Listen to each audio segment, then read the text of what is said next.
Gildan Media presents Your Coach in a Box. Affordable, mind-enriching programs.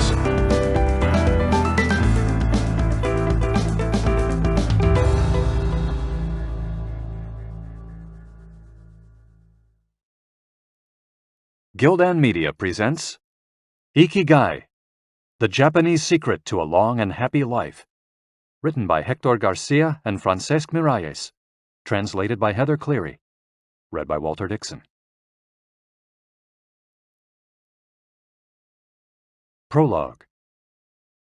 Ikigai, a mysterious word. This audiobook first came into being on a rainy night in Tokyo, when its authors sat down together for the first time in one of the city's tiny bars. We had each read each other's work, but had never met, thanks to the thousands of miles that separate Barcelona from the capital of Japan. Then a mutual acquaintance put us in touch, launching a friendship that led to this project and seems destined to last a lifetime. The next time we got together, a year later, we strolled through a park in downtown Tokyo and ended up talking about trends in Western psychology, specifically logotherapy, which helps people find their purpose in life. We remarked that Viktor Frankl's logotherapy had gone out of fashion among practicing therapists, who favored other schools of psychology, though people still search for meaning in what they do and how they live. We ask ourselves things like, what is the meaning of my life? Is the point just to live longer, or should I seek a higher purpose? Why do some people know what they want and have a passion for life, while others languish in confusion? At some point in our conversation, the mysterious word Ikigai came up. This Japanese concept, which translates roughly as the happiness of always being busy, is like logotherapy, but it goes a step beyond. It also seems to be one way of explaining the extraordinary longevity of the Japanese, especially on the island of Okinawa, where there are 24.55 people over the age of 100 for every 100,000 inhabitants, far more than the global average. Those who study why the inhabitants of this island in the south of Japan live longer than people anywhere else in the world believe that one of the keys, in addition to a healthful diet, a simple life in the outdoors, green tea, and the subtropical climate, its average temperature is like that of Hawaii, is the Ikigai that shapes their lives. While researching this concept, we discovered that not a single book in the fields of psychology or personal development is dedicated to bringing this philosophy to the West. Is Ikigai the reason there are more centenarians in Okinawa than anywhere else? How does it inspire people to stay active until the very end? What is the secret to a long and happy life? As we explored the matter further, we discovered that one place in particular, Ogimi, a rural town on the north end of the island with a population of 3,000, boasts the highest life expectancy in the world, a fact that has earned it the nickname of the Village of Longevity. Okinawa is where most of Japan's shikuwasa, a lime-like fruit that packs an extraordinary antioxidant punch, comes from. Could that be Ogimi's secret to long life? Or is it the purity of the water used to brew its moringa tea? We decided to go study the secrets of the Japanese centenarians in person. After a year of preliminary research, we arrived in the village, where residents speak an ancient dialect and practice an animist religion that features long-haired forest sprites called bunagaya, with our cameras and recording devices in hand. As soon as we arrived, we could sense the incredible friendliness of its residents, who laughed and joked incessantly amid lush green hills fed by crystalline waters. As we conducted our interviews with the eldest residents of the town, we realized that something far more powerful than just these natural resources was at work. An uncommon joy flows from its inhabitants and guides them through the long and pleasurable journey of their lives. Again, the mysterious Ikigai. But what is it exactly? How do you get it? It never ceased to surprise us that this haven of nearly eternal life was located precisely in Okinawa, where 200,000 innocent lives were lost at the end of World War II. Rather than harbor animosity toward outsiders, however, Okinawans live by the principle of ichariba chode, a local expression that means treat everyone like a brother, even if you've never met them before. It turns out that one of the secrets to happiness of Ogimi's residents is feeling like part of a community. From an early age, they practice yui ma'aru, or teamwork, and so are used to helping one another. Nurturing friendships, eating light, getting enough rest, and doing regular, moderate exercise are all part of the equation of good health. But at the heart of the joie de vivre that inspires these centenarians to keep celebrating birthdays and cherishing each new day is their Ikigai. The purpose of this audiobook is to bring the secrets of Japan's centenarians to you and give you the tools to find your own Ikigai, because those who discover their Ikigai have everything they need for a long and joyful journey through life. Happy travels. Hector Garcia and Francesc Miralles. Chapter 1. Ikigai, the art of staying young while growing old. What is your reason for being? According to the Japanese, everyone has an Ikigai, what a French philosopher might call a raison d'être. Some people have found their Ikigai, while others are still looking, though they carry it within them. Our Ikigai is hidden deep inside each of us, and finding it requires a patient search. According to those born on Okinawa, the island with the most centenarians in the world, our Ikigai is the reason we get up in the morning. Ikigai can be described as the common ground you find between what you're good at, what you love, what the world needs, and what you can be paid for. Whatever you do, don't retire. Having a clearly defined Ikigai brings satisfaction, happiness, and meaning to our lives.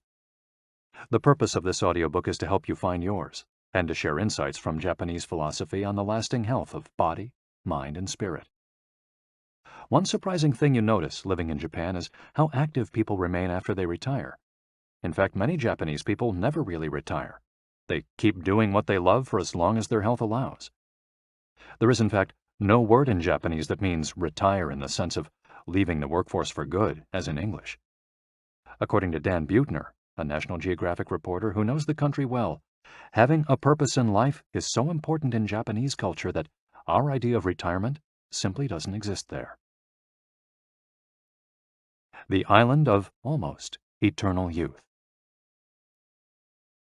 Certain longevity studies suggest that a strong sense of community and a clearly defined Ikigai are just as important as the famously healthful Japanese diet, perhaps even more so. Recent medical studies of centenarians from Okinawa and other so-called blue zones, the geographic regions where people live longest, provide a number of interesting facts about these extraordinary human beings.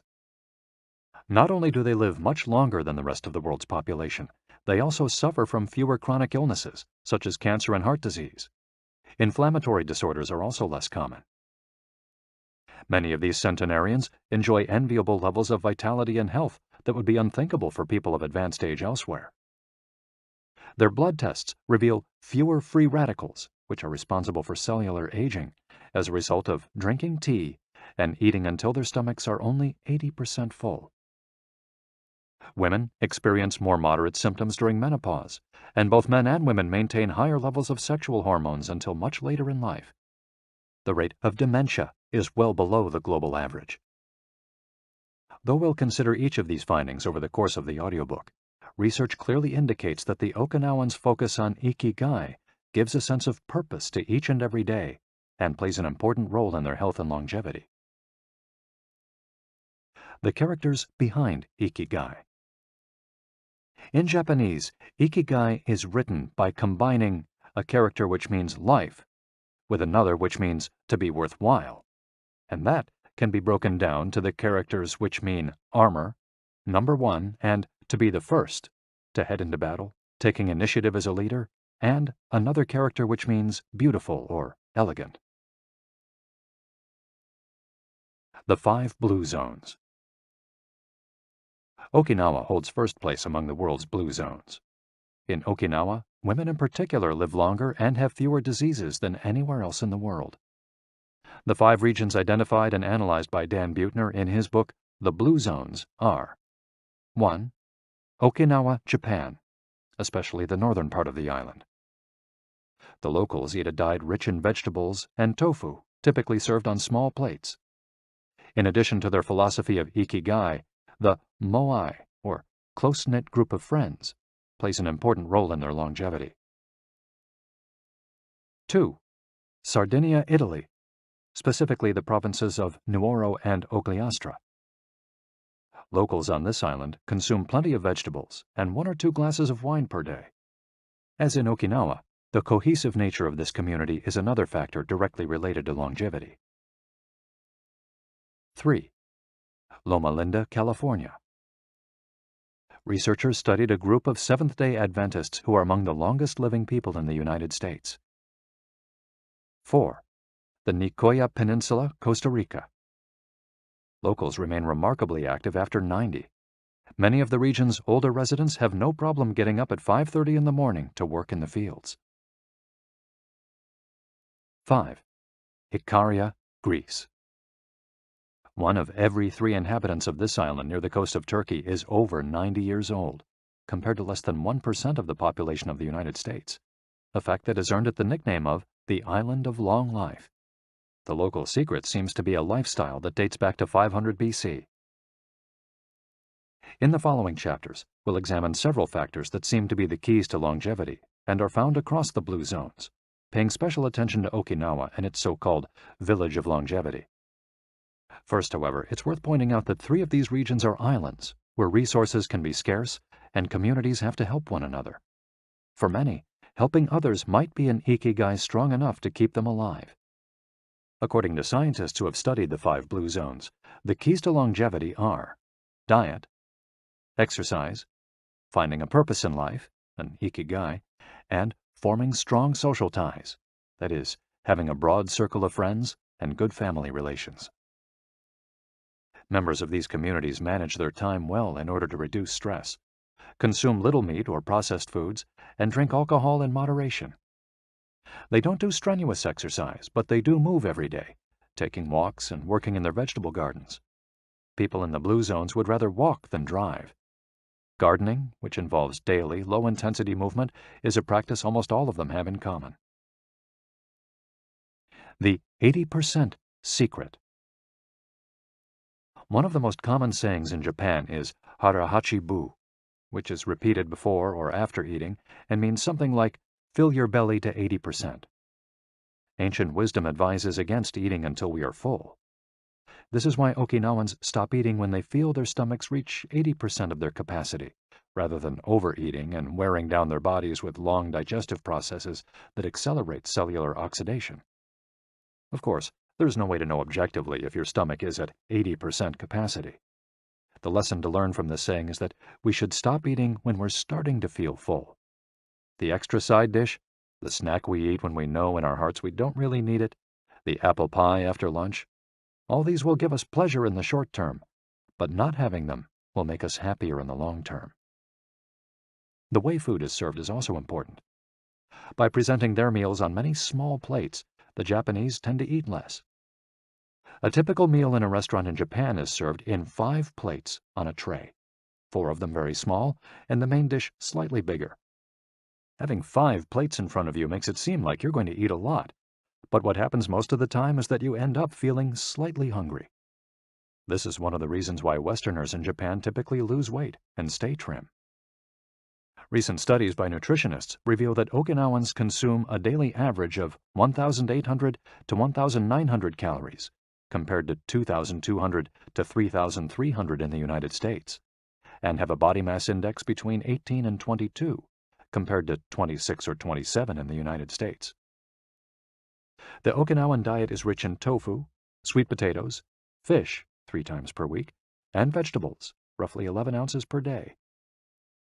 In the chapter dedicated to nutrition, we'll see which healthy, antioxidant-rich foods are included in this 80%.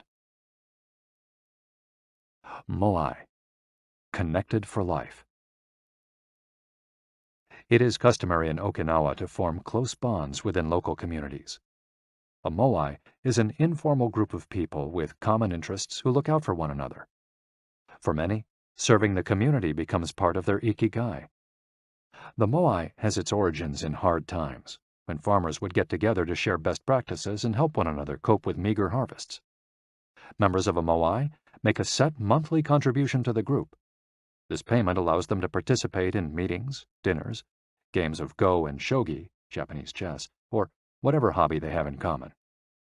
The funds collected by the group are used for activities, but if there's money left over, one member decided on a rotating basis, receives a set amount from the surplus. In this way, being part of a moai helps maintain emotional and financial stability. If a member of a moai is in financial trouble, he or she can get an advance from the group's savings. While the details of each moai's accounting practices vary according to the group and its economic means, the feeling of belonging and support gives the individual a sense of security and helps increase life expectancy. Following this brief introduction to the topics covered in this audiobook, we look at a few causes of premature aging in modern life, and then explore different factors related to Ikigai. Chapter 2. Anti-Aging Secrets. Little things that add up to a long and happy life. Aging's escape velocity and the rabbit. Imagine a sign far off in the future with a number on it that represents the age of your death. Every year that you live, you advance closer to the sign. When you reach the sign, you die. Now, imagine a rabbit holding the sign and walking to the future. Every year that you live, the rabbit is half a year as far away. After a while, you will reach the rabbit and die. But what if the rabbit could walk at a pace of 1 year for every year of your life? You would never be able to catch the rabbit, and therefore you would never die. The speed at which the rabbit walks to the future is our technology. The more we advance technology and knowledge of our bodies, the faster we can make the rabbit walk. Aging's escape velocity is the moment at which the rabbit walks at a pace of 1 year per year or faster, and we become immortal. Aging's escape velocity. For more than a century, we've managed to add an average of 0.3 years to our life expectancy every year. But what would happen if we had the technology to add a year of life expectancy every year? In theory, we would achieve biological immortality, having reached aging's escape velocity. Researchers with an eye to the future, such as Ray Kurzweil and Aubrey de Grey, claim that we'll reach this escape velocity in a matter of decades. Other scientists are less optimistic, predicting that we'll reach a limit, a maximum age we won't be able to surpass no matter how much technology we have. For example, some biologists assert that our cells stop regenerating after about 120 years. Active mind, youthful body. There is much wisdom in the classic saying, mens sana in corpore sano, a sound mind in a sound body. It reminds us that both mind and body are important, and that the health of one is connected to that of the other. It's been shown that maintaining an active, adaptable mind is one of the key factors in staying young. Having a youthful mind also drives you toward a healthy lifestyle that will slow the aging process. Just as a lack of physical exercise has negative effects on our bodies and mood, a lack of mental exercise is bad for us because it causes our neurons and neural connections to deteriorate, and as a result, reduces our ability to react to our surroundings. This is why it's so important to give your brain a workout. One pioneer in advocating for mental exercise is the Israeli neuroscientist Shlomo Bresnitz, who argues that the brain needs a lot of stimulation in order to stay in shape. As he stated in an interview with Edward Punset for the Spanish television program Redis, there is a tension between what is good for someone and what they want to do. This is because people, especially older people, like to do things as they've always done them. The problem is that when the brain develops ingrained habits, it doesn't need to think anymore. Things get done quickly and efficiently on automatic pilot, often in a very advantageous way. This creates a tendency to stick to routines, and the only way of breaking these is to confront the brain with new information. Presented with new information, the brain creates new connections and is revitalized. This is why it's so important to expose yourself to change, even if stepping outside your comfort zone means feeling a bit of anxiety. The effects of mental training have been scientifically demonstrated. According to Collins Hemingway and Shlomo Bresnitz in their book Maximum Brain Power, Challenging the Brain for Health and Wisdom, mental training is beneficial on many levels. You begin exercising your brain by doing a certain task for the first time, he writes, and at first it seems very difficult, but as you learn how to do it, the training is already working. The second time you realize that it's easier, not harder to do because you're getting better at it. This has a fantastic effect on a person's mood. In and of itself, it's a transformation that affects not only the results obtained, but also his or her self-image. This description of a mental workout might sound a bit formal, but simply interacting with others, playing a game, for example, offers new stimuli and helps prevent the depression that can come with solitude. Our neurons start to age while we're still in our 20s. This process is slowed, however, by intellectual activity, curiosity, and a desire to learn. Dealing with new situations, learning something new every day, playing games, and interacting with other people seem to be essential for anti-aging strategies for the mind. Furthermore, a more positive outlook in this regard will yield greater mental benefits. Stress, accused of killing longevity. Many people seem older than they are. Research into the causes of premature aging has shown that stress has a lot to do with it, because the body wears down much faster during periods of crisis. The American Institute of Stress investigated this degenerative process and concluded that most health problems are caused by stress. Researchers at the Heidelberg University Hospital conducted a study in which they subjected a young doctor to a job interview, which they made even more stressful by forcing him to solve complex math problems for 30 minutes. Afterward, they took a blood sample. What they discovered was that his antibodies had reacted to stress the same way they react to pathogens, activating the proteins that trigger an immune response. The problem is that this response not only neutralizes harmful agents, it also damages healthy cells, leading them to age prematurely. The University of California conducted a similar study, taking data and samples from 39 women who had high levels of stress due to the illness of one of their children, and comparing them to samples from women with healthy children and low levels of stress. They found that stress promotes cellular aging by weakening cell structures known as telomeres, which affect cellular regeneration and how our cells age. As the study revealed, the greater the stress, the greater the degenerative effects on cells. How does stress work? These days, people live at a frantic pace and in a nearly constant state of competition. At this fever pitch, stress is a natural response to the information being received by the body as potentially dangerous or problematic. Theoretically, this is a useful reaction, as it helps us survive in hostile surroundings. Over the course of our evolution, we have used this response to deal with difficult situations and to flee from predators. The alarm that goes off in our head makes our neurons activate the pituitary gland, which produces hormones that release corticotropin, which in turn circulates through the body via the sympathetic nervous system. The adrenal gland is then triggered to release adrenaline and cortisol. Adrenaline raises our respiratory rate and pulse and prepares our muscles for action, getting the body ready to react to perceived danger, while cortisol increases the release of dopamine and blood glucose, which is what gets us charged up and allows us to face challenges. These processes are, in moderation, beneficial. They help us overcome challenges in our daily lives. Nonetheless, the stress to which human beings are subjected today is clearly harmful. Compare the lives of cave dwellers with modern humans.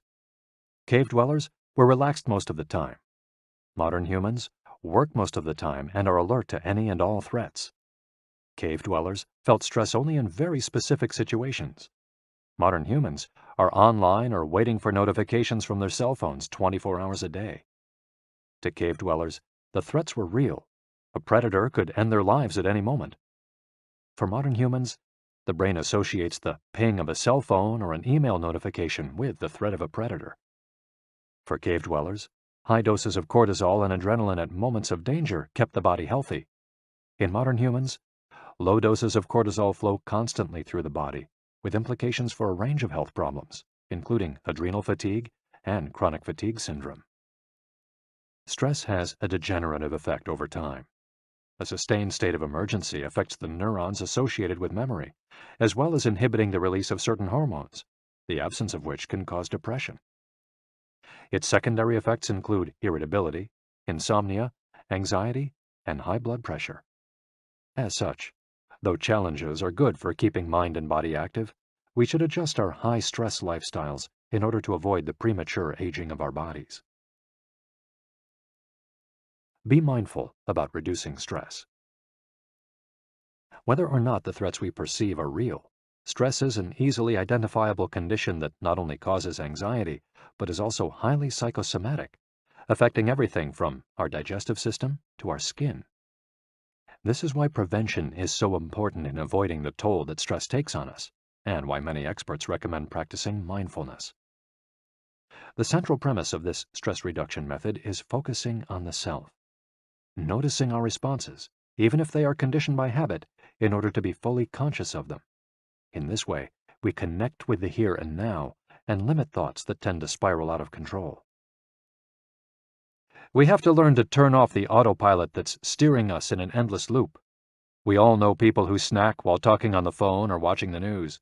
You ask them if the omelet they just ate had an onion in it, and they can't tell you, says Roberto Alcibar, who abandoned his fast-paced life to become a certified instructor of mindfulness after an illness threw him into a period of acute stress. One way to reach such a state of mindfulness is through meditation, which helps filter the information that reaches us from the outside world. It can also be achieved through breathing exercises, yoga, and body scans. Achieving mindfulness involves a gradual process of training, but with a bit of practice, we can learn to focus our mind completely, which reduces stress and helps us live longer. A little stress is good for you. While sustained, intense stress is a known enemy of longevity and both mental and physical health, low levels of stress have been shown to be beneficial. After observing a group of test subjects for more than 20 years, Dr. Howard S. Friedman, a psychology professor at the University of California, Riverside, discovered that people who maintained a low level of stress, who faced challenges and put their heart and soul into their work in order to succeed, lived longer than those who chose a more relaxed lifestyle and retired earlier. From this, he concluded that a small dose of stress is a positive thing, as those who live with low levels of stress tend to develop healthier habits, smoke less, and drink less alcohol. Given this, it's not surprising that many of the supercentenarians, people who live to be 110 or more, whom you'll meet in this audiobook, talk about having lived intense lives and working well into old age. A lot of sitting will age you. In the Western world in particular, the rise in sedentary behavior has led to numerous diseases, such as hypertension and obesity, which in turn affect longevity. Spending too much time seated at work or at home not only reduces muscular and respiratory fitness, but also increases appetite and curbs the desire to participate in activities. Being sedentary can lead to hypertension, imbalanced eating, cardiovascular disease, osteoporosis, and even certain kinds of cancer. Recent studies have shown a connection between a lack of physical activity and the progressive distortion of telomeres in the immune system, which ages those cells and, in turn, the organism as a whole. This is a problem at all life stages, not only among adults. Sedentary children suffer from high rates of obesity and all its associated health issues and risks, which is why it's so important to develop a healthy and active lifestyle at an early age. It's easy to be less sedentary. It just takes a bit of effort and a few changes to your routine. We can access a more active lifestyle that makes us feel better inside and out. We just have to add a few ingredients to our everyday habits. Walk to work, or just go on a walk, for at least 20 minutes each day. Use your feet instead of an elevator or escalator. This is good for your posture, your muscles, and your respiratory system, among other things. Participate in social or leisure activities, so that you don't spend too much time in front of the television. Replace your junk food with fruit, and you'll have less of an urge to snack and more nutrients in your system. Get the right amount of sleep. 7 to 9 hours is good, but any more than that makes us lethargic. Play with children or pets, or join a sports team. This not only strengthens the body, but also stimulates the mind and boosts self-esteem. Be conscious of your daily routine in order to detect harmful habits and replace them with more positive ones. By making these small changes, we can begin to renew our bodies and minds and increase our life expectancy. A model's best-kept secret. Though we age both externally and internally, both physically and mentally, one of the things that tell us the most about people's age is their skin, which takes on different textures and colors according to processes going on beneath the surface. Most of those who make their living as models claim to sleep between 9 and 10 hours the night before a fashion show. This gives their skin a taut, wrinkle-free appearance and a healthy, radiant glow. Science has shown that sleep is a key anti-aging tool because when we sleep, we generate melatonin, a hormone that occurs naturally in our bodies. The pineal gland produces it from the neurotransmitter serotonin, according to our diurnal and nocturnal rhythms, and it plays a role in our sleep and waking cycles. A powerful antioxidant, melatonin, helps us live longer and also offers the following benefits. It strengthens the immune system. It contains an element that protects against cancer. It promotes the natural production of insulin. It slows the onset of Alzheimer's disease. It helps prevent osteoporosis and fight heart disease. For all these reasons, melatonin is a great ally in preserving youth. It should be noted, however, that melatonin production decreases after age 30. We can compensate for this by eating a balanced diet and getting more calcium, soaking up a moderate amount of sun each day, getting enough sleep, avoiding stress, alcohol, tobacco, and caffeine, all of which make it harder to get a good night's rest, depriving us of the melatonin we need. Experts are trying to determine whether artificially stimulating production of melatonin might help slow the aging process, which would confirm the theory that we already carry the secret to longevity within us. Anti-aging attitudes. The mind has tremendous power over the body and how quickly it ages. Most doctors agree that the secret to keeping the body young is keeping the mind active, a key element of Ikigai, and not caving in when we face difficulties throughout our lives. One study, conducted at Yeshiva University, found that the people who live the longest have two dispositional traits in common: a positive attitude and a high degree of emotional awareness. In other words, those who face challenges with a positive outlook and are able to manage their emotions are already well on their way toward longevity. A stoic attitude, serenity in the face of a setback, can also help keep you young, as it lowers anxiety and stress levels and stabilizes behavior. This can be seen in the greater life expectancies of certain cultures with unhurried, deliberate lifestyles. Many centenarians and supercentenarians have similar profiles.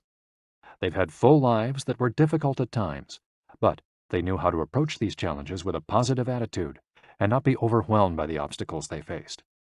Alexander Imich, who in 2014 became the world's oldest living man at age 111, knew he had good genes, but understood that other factors contributed too.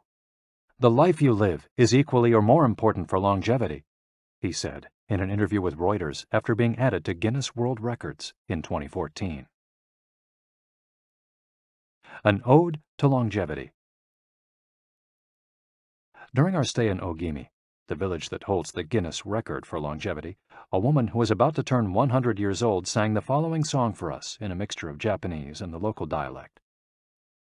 "To keep healthy and have a long life, eat just a little of everything with relish. Go to bed early, get up early, and then go out for a walk. We live each day with serenity, and we enjoy the journey. To keep healthy and have a long life, we get on well with all our friends. Spring, summer, fall, winter, we happily enjoy all the seasons. The secret is not to get distracted by how old the fingers are, from the fingers to the head and back once again. If you keep moving with your fingers working, 100 years will come to you."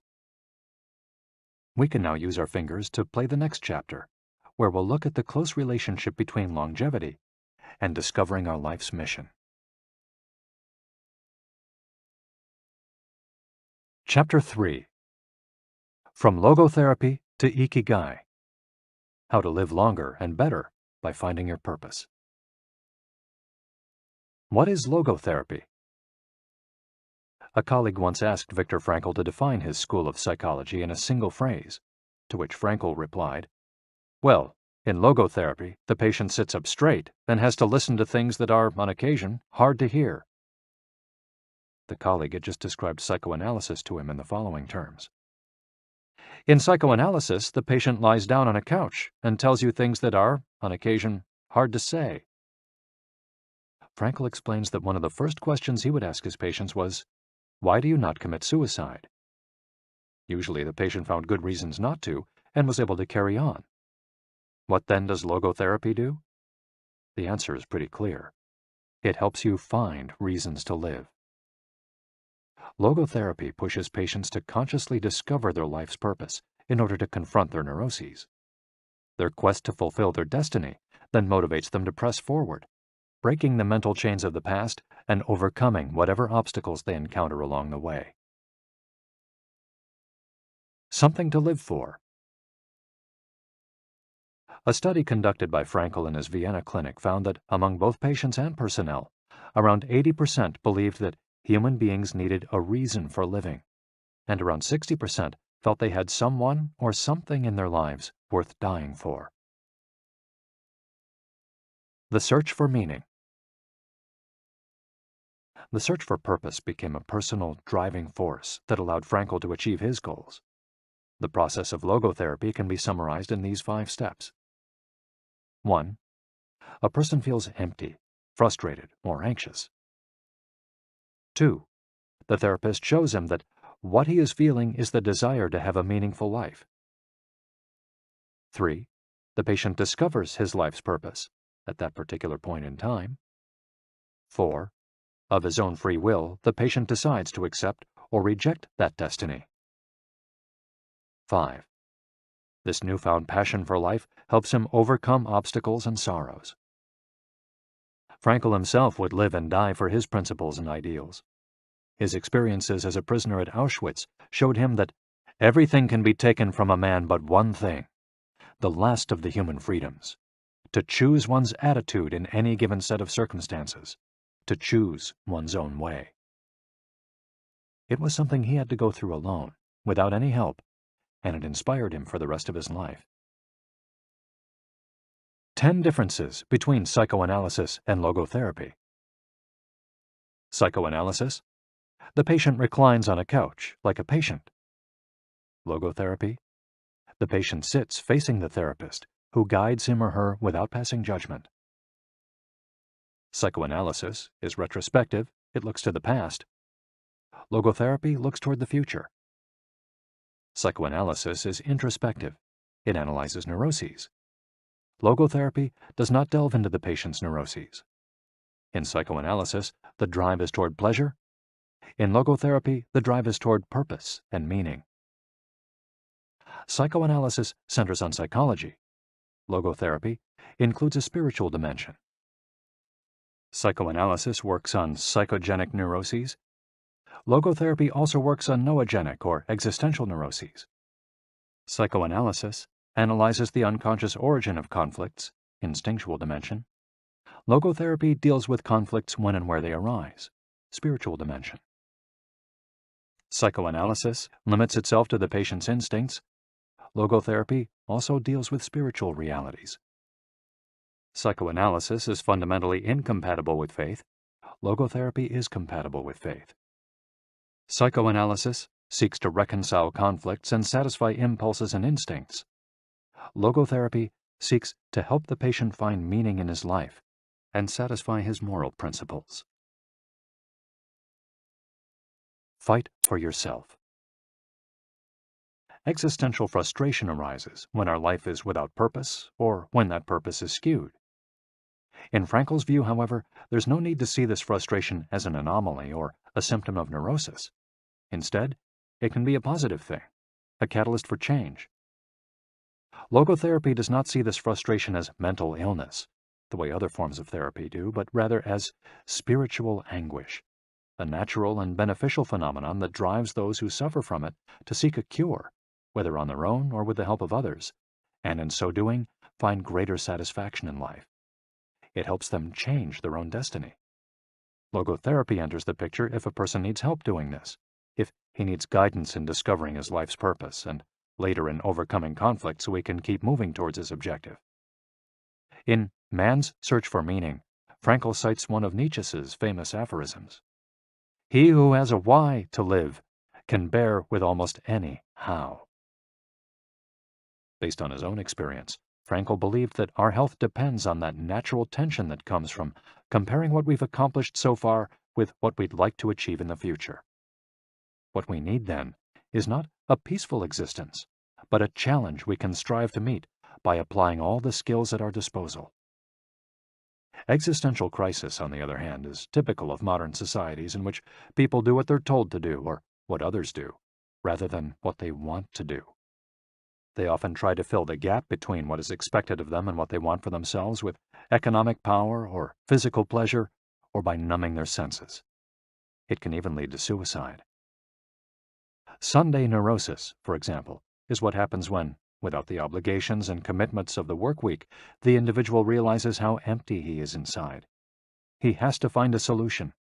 Above all, he has to find his purpose, his reason for getting out of bed, his Ikigai. I feel empty inside. In a study conducted at the Vienna Polyclinic Hospital, Frankel's team found that 55% of the patients they interviewed were experiencing some degree of existential crisis.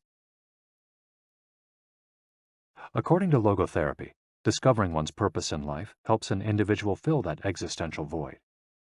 Frankel, a man who faced his problems and turned his objectives into actions, could look back on his life in peace as he grew old. He did not have to envy those still enjoying their youth, because he had amassed a broad set of experiences that showed he had lived for something. Better living through logotherapy. A few key ideas. We don't create the meaning of our life, as Sartre claimed. We discover it. We each have a unique reason for being, which can be adjusted or transformed many times over the years. Just as worry often brings about precisely the thing that was feared, excessive attention to a desire, or hyperintention, can keep that desire from being fulfilled. Humor can help break negative cycles and reduce anxiety. We all have the capacity to do noble or terrible things. The side of the equation we end up on depends on our decisions, not on the condition in which we find ourselves.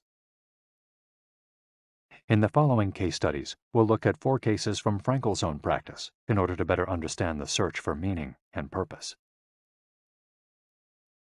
Case study: Viktor Frankl.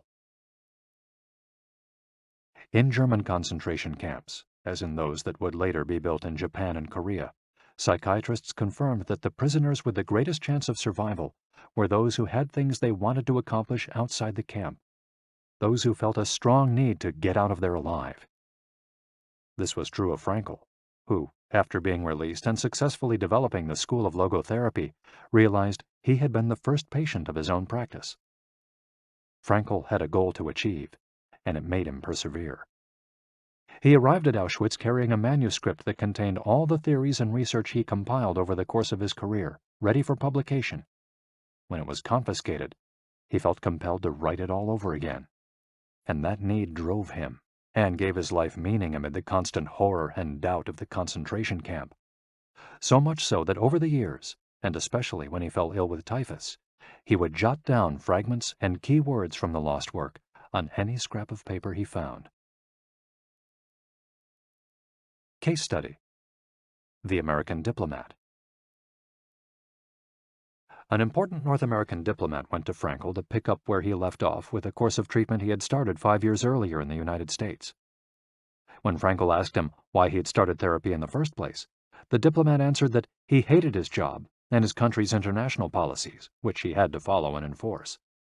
His American psychoanalyst, whom he had been seeing for years, insisted he make peace with his father so that his government and his job, both representations of the paternal figure, would seem less disagreeable. Frankl, however, showed him in just a few sessions that his frustration was due to the fact that he wanted to pursue a different career, and the diplomat concluded his treatment with that idea in mind. 5 years later, the former diplomat informed Frankl that he had been working during that time in a different profession, and that he was happy. In Frankl's view, the man not only didn't need all those years of psychoanalysis, he also couldn't even really be considered a patient in need of therapy. He was simply someone in search of a new life's purpose. As soon as he found it, his life took on deeper meaning. Case study: The Suicidal Mother. The mother of a boy who had died at age 11 was admitted to Frankl's clinic after she tried to kill herself and her other son. It was this other son, paralyzed since birth, who kept her from carrying out her plan. He did believe his life had a purpose, and if his mother killed them both, it would keep him from achieving his goals. The woman shared her story in a group session. To help her, Frankel asked another woman to imagine a hypothetical situation in which she lay on her deathbed, old and wealthy, but childless. The woman insisted that, in that case, she would have felt her life had been a failure. When the suicidal mother was asked to perform the same exercise, imagining herself on her deathbed, she looked back and realized that she had done everything in her power for her children, for both of them. She had given her paralyzed son a good life, and he had turned into a kind, reasonably happy person. To this she added, crying, "As for myself, I can look back peacefully on my life, for I can say my life was full of meaning, and I have tried hard to live it fully. I have done my best. I have done my best for my son. My life was no failure." In this way, by imagining herself on her deathbed and looking back, the suicidal mother found the meaning that, though she was not aware of it, her life already had. Case study: The grief-stricken doctor. An elderly doctor, unable to overcome the deep depression into which he'd fallen after the death of his wife 2 years earlier, went to Frankel for help. Instead of giving him advice or analyzing his condition, Frankel asked him what would have happened if he had been the one who died first. The doctor, horrified, answered that it would have been terrible for his poor wife, that she would have suffered tremendously. To which Frankel responded, "You see, doctor, you've spared her all that suffering, but the price you have to pay for this is to survive and mourn her." The doctor didn't say another word. He left Frankel's office in peace after taking the therapist's hand in his own. He was able to tolerate the pain in place of his beloved wife. His life had been given a purpose.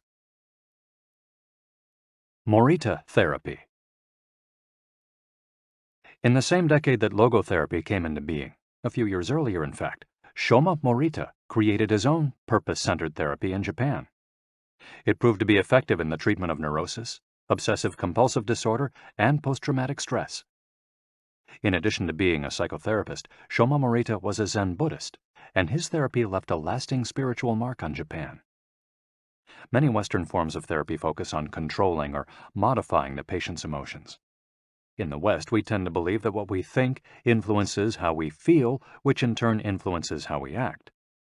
In contrast, Morita therapy focuses on teaching patients to accept their emotions without trying to control them, since their feelings will change as a result of their actions. In addition to accepting the patient's emotions, Morita therapy seeks to create new emotions on the basis of actions. According to Morita, these emotions are learned through experience and repetition. Morita therapy is not meant to eliminate symptoms. Instead, it teaches us to accept our desires, anxieties, fears, and worries, and let them go.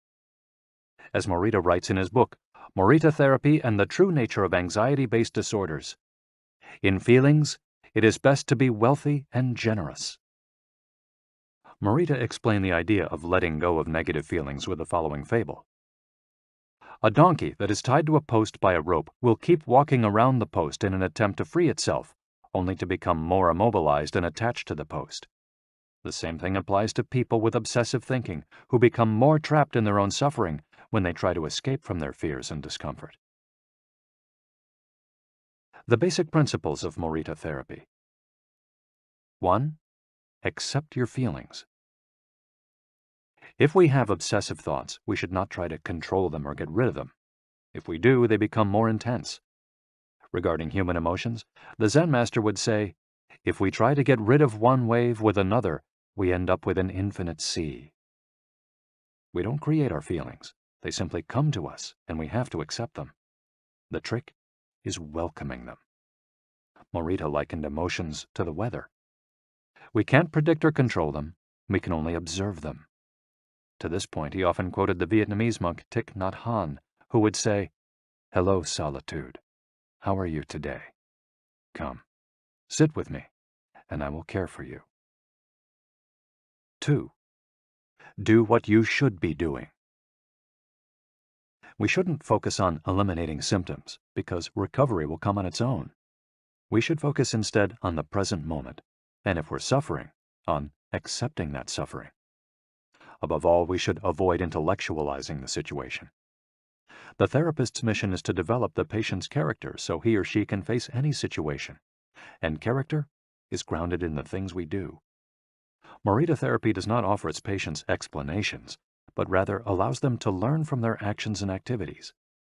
It doesn't tell you how to meditate or how to keep a diary the way Western therapies do. It's up to the patient to make discoveries through experience. 3. Discover your life's purpose. We can't control our emotions, but we can take charge of our actions every day. This is why we should have a clear sense of our purpose and always keep Morita's mantra in mind. What do we need to be doing right now? What action should we be taking? The key to achieving this is having dared to look inside yourself to find your Ikigai. The 4 phases of Morita therapy. Morita's original treatment, which lasts 15 to 21 days, consists of the following stages. 1. Isolation and rest, 5 to 7 days. During the first week of treatment, the patient rests in a room without any external stimuli. No television, books, family, friends, or speaking. All the patient has is his thoughts.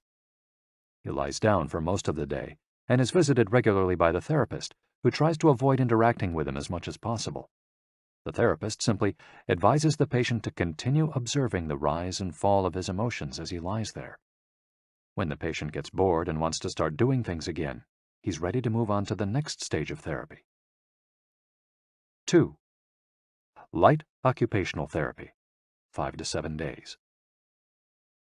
In this stage, the patient performs repetitive tasks in silence. One of these is keeping a diary about his thoughts and feelings. The patient goes outside after a week of being shut in, takes walks in nature, and does breathing exercises. He also starts doing simple activities such as gardening, drawing, or painting. During this stage, the patient is still not allowed to talk to anyone except the therapist. 3. Occupational therapy, 5 to 7 days. In this stage, the patient performs tasks that require physical movement. Dr. Morita liked to take his patients to the mountains to chop wood. In addition to physical tasks, the patient is also immersed in other activities such as writing, painting, or making ceramics. The patient can speak with others at this stage, but only about the tasks at hand. 4. The return to social life and the real world. The patient leaves the hospital and is reintroduced to social life, but maintains the practices of meditation and occupational therapy developed during treatment. The idea is to re-enter society as a new person, with a sense of purpose, and without being controlled by social or emotional pressures. Nikon meditation. Morita was a great Zen master of Nikon introspective meditation. Much of his therapy draws on his knowledge and mastery of this school, which centers on 3 questions the individual must ask him or herself. 1. What have I received from person X? 2. What have I given to person X? 3. What problems have I caused person X?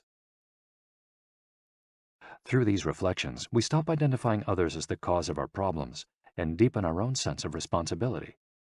As Morita said, if you are angry and want to fight, think about it for 3 days before coming to blows.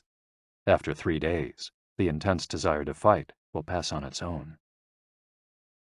And now, Ikigai. Logotherapy and Morita therapy are both grounded in a personal, unique experience that you can access without therapists or spiritual retreats. The mission of finding your Ikigai, your existential fuel. Once you find it, it's only a matter of having the courage and making the effort to stay on the right path. In the following chapters, we'll take a look at the basic tools you'll need to get moving along that path. Finding flow in the tasks you've chosen to do, eating in a balanced and mindful way, doing low-intensity exercise, and learning not to give in when difficulties arise. In order to do this, you have to accept that the world, like the people who live in it, is imperfect. but that it's still full of opportunities for growth and achievement. Are you ready to throw yourself into your passion as if it were the most important thing in the world?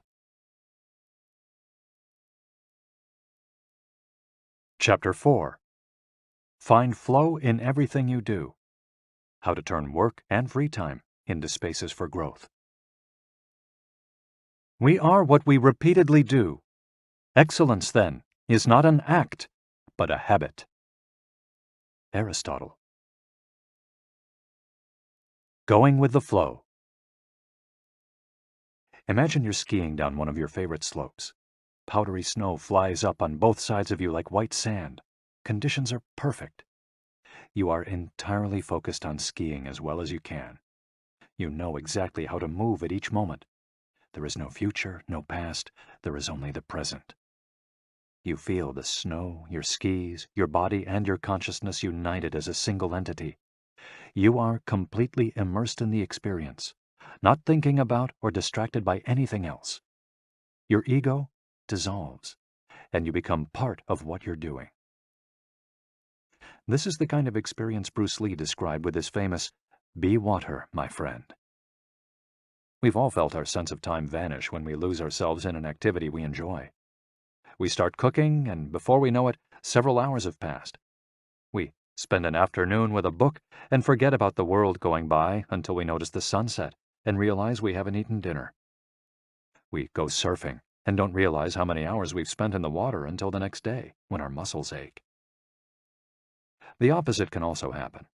When we have to complete a task we don't want to do, every minute feels like a lifetime, and we can't stop looking at our watch. As the quip attributed to Einstein goes, "Put your hand on a hot stove for a minute, and it seems like an hour. Sit with a pretty girl for an hour, and it seems like a minute." That is relativity. The funny thing is that someone else might really enjoy the same task, but we want to finish as quickly as possible.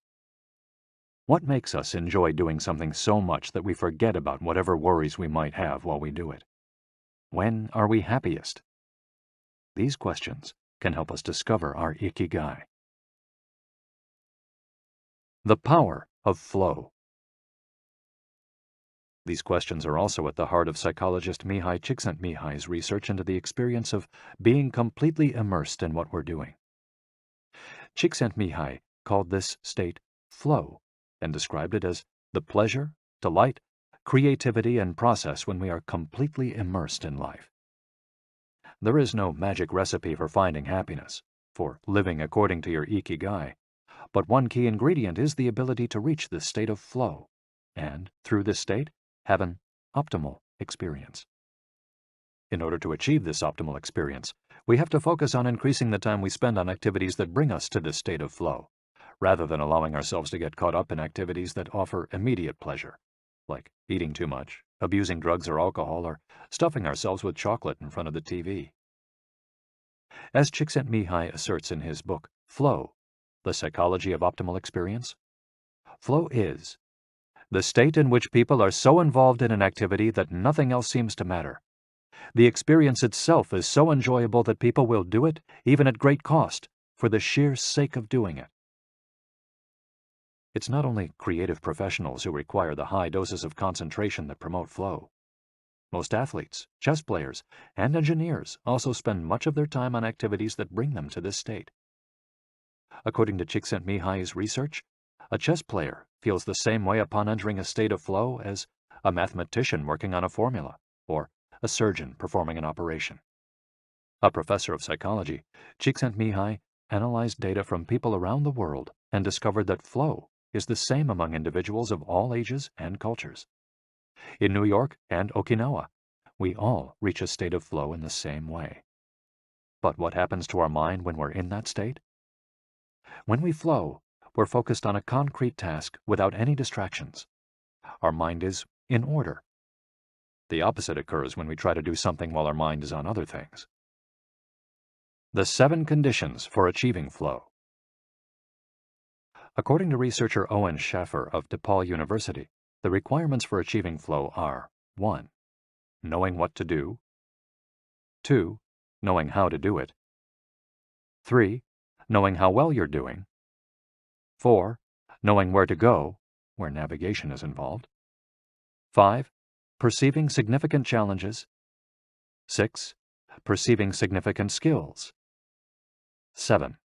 Being free from distractions.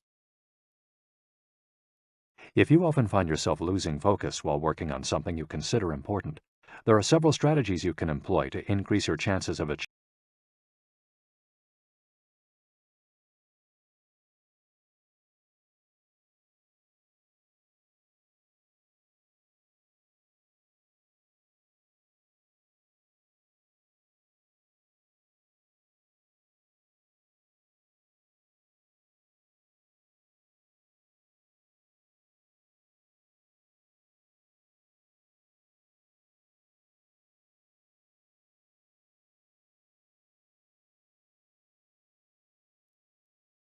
Strategy number 1. Choose a difficult task, but not too difficult. Schaffer's model encourages us to take on tasks that we have a chance of completing, but that are slightly outside our comfort zone. Every task, sport or job, has a set of rules, and we need a set of skills to follow them. If the rules for completing a task or achieving a purpose are too basic relative to our skill set, we'll likely get bored. Activities that are too easy lead to apathy. If, on the other hand, we assign ourselves to a task that is too difficult, we won't have the skills to complete it and will almost certainly give up and feel frustrated to boot. The ideal is to find a middle path, something aligned with our abilities but just a bit of a stretch, so we experience it as a challenge. That's what Ernest Hemingway meant when he said, "Sometimes I write better than I can." We want to see challenges through to the end because we enjoy the feeling of pushing ourselves. Bertrand Russell expressed a similar idea when he said, "To be able to concentrate for a considerable amount of time is essential to difficult achievement." If you're a graphic designer, learn a new software program for your next project. If you're a programmer, use a new programming language. If you're a dancer, try to incorporate into your next routine a movement that has seemed impossible for years. Add a little something extra, something that takes you out of your comfort zone. Even doing something as simple as reading means following certain rules, having certain abilities and knowledge. If we set out to read a book on quantum mechanics for specialists in physics without being specialists in physics ourselves, we'll probably give up after a few minutes. On the other end of the spectrum, if we already know everything a book has to tell us, we'll get bored right away. However, if the book is appropriate to our knowledge and abilities and builds on what we already know, we'll immerse ourselves in our reading, and time will flow. This pleasure and satisfaction are evidence that we are in tune with our Ikigai. In summary, easy tasks lead to boredom, challenging tasks lead to flow, tasks beyond our abilities lead to anxiety. Strategy 2. Have a clear, concrete objective. Video games, played in moderation, board games, and sports are great ways to achieve flow because the objective tends to be very clear. Beat your rival or your own record while following a set of explicitly defined rules. Unfortunately, the objective isn't quite as clear in most situations. According to a study by Boston Consulting Group, when asked about their bosses, the #1 complaint of employees at multinational corporations is that they don't communicate the team's mission clearly, and that as a result, the employees don't know what their objectives are. What often happens, especially in big companies, is that the executives get lost in the details of obsessive planning, creating strategies to hide the fact that they don't have a clear objective. It's like heading out to sea with a map, but no destination. It's much more important to have a compass pointing to a concrete objective than to have a map. Joy Ito, director of the MIT Media Lab, encourages us to use the principle of compass over maps as a tool to navigate our world of uncertainty. In the book Whiplash, How to Survive Our Faster Future, he and Jeff Howe write, "In an increasingly unpredictable world moving ever more quickly, a detailed map may lead you deep into the woods at an unnecessarily high cost. A good compass, though, will always take you where you need to go. It doesn't mean that you should start your journey without any idea where you're going. What it does mean is understanding that while the path to your goal may not be straight, you'll finish faster and more efficiently than you would have if you had trudged along a pre-planned route." In business, the creative professions, and education alike, it's important to reflect on what we hope to achieve before starting to work, study, or make something. We should ask ourselves questions such as, what is my objective for today's session in the studio? How many words am I going to write today for the article coming out next month? What is my team's mission? How fast will I set the metronome tomorrow in order to play that sonata at an allegro tempo by the end of the week? Having a clear objective is important in achieving flow, but we also have to know how to leave it behind when we get down to business. Once the journey has begun, we should keep this objective in mind without obsessing over it. When Olympic athletes compete for a gold medal, they can't stop to think how pretty the medal is. They have to be present in the moment. They have to flow. If they lose focus for a second, thinking how proud they'll be to show the medal to their parents, they'll almost certainly commit an error at a critical moment and will not win the competition. One common example of this is writer's block. Imagine that a writer has to finish a novel in 3 months. The objective is clear. The problem is that the writer can't stop obsessing over it. Every day she wakes up thinking, I have to write that novel. And every day she sets about reading the newspaper and cleaning the house. Every evening she feels frustrated and promises she'll get to work the next day. Days, weeks, and months pass, and the writer still hasn't gotten anything down on the page, when all it would have taken was to sit down and get that first word out, then the second, to flow with the project, expressing her Ikigai.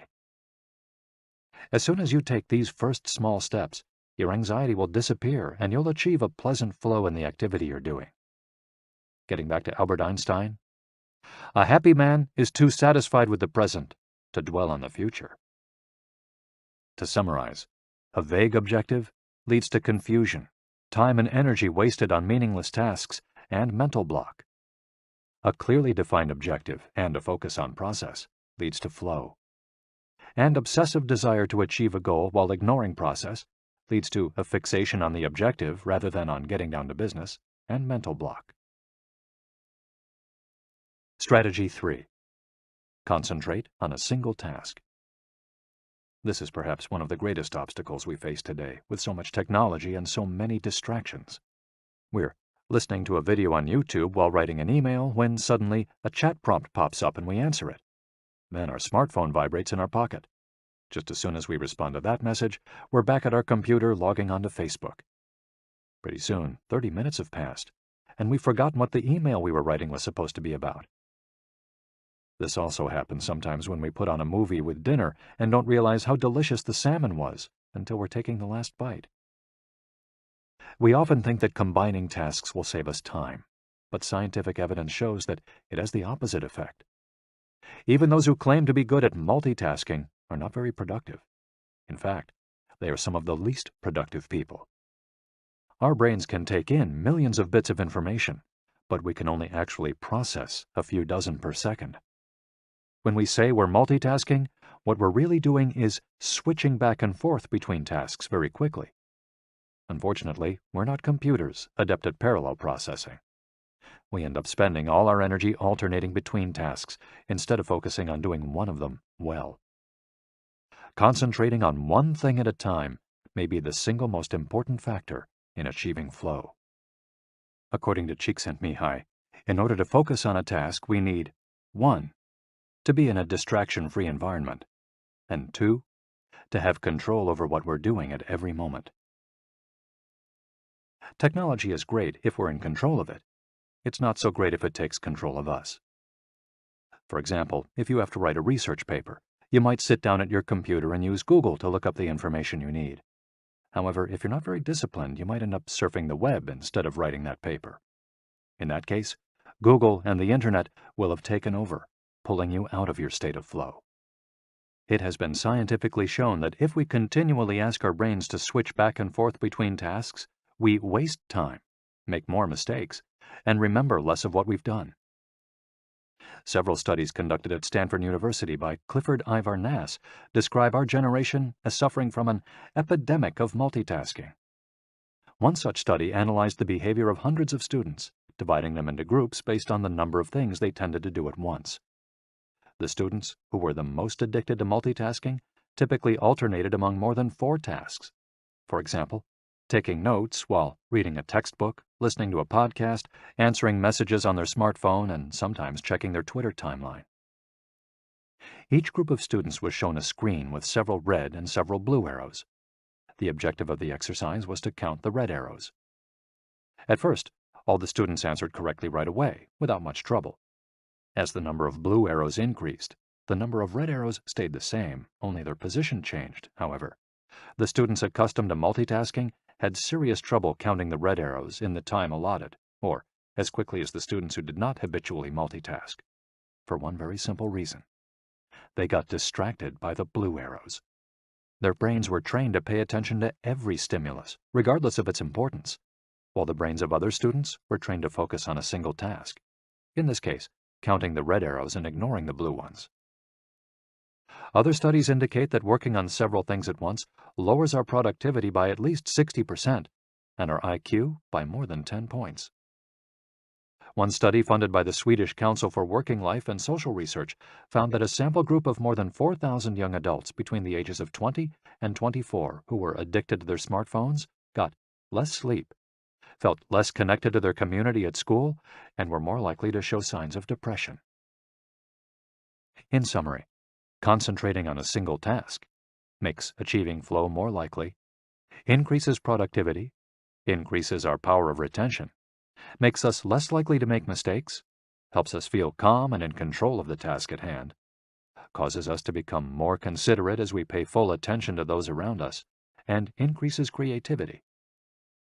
Multitasking makes achieving flow impossible, decreases productivity by 60%, though it doesn't seem to, makes it harder to remember things, makes us more likely to make mistakes, makes us feel stressed by the sensation that we're losing control, that our tasks are controlling us, causes us to hurt those around us through our addiction to stimuli, always checking our phones, always on social media, and reduces creativity. What can we do to avoid falling victim to this flow-impeding epidemic? How can we train our brains to focus on a single task? Here are a few ideas for creating a space and time free of distractions to increase our chances of reaching a state of flow, and thereby getting in touch with our Ikigai.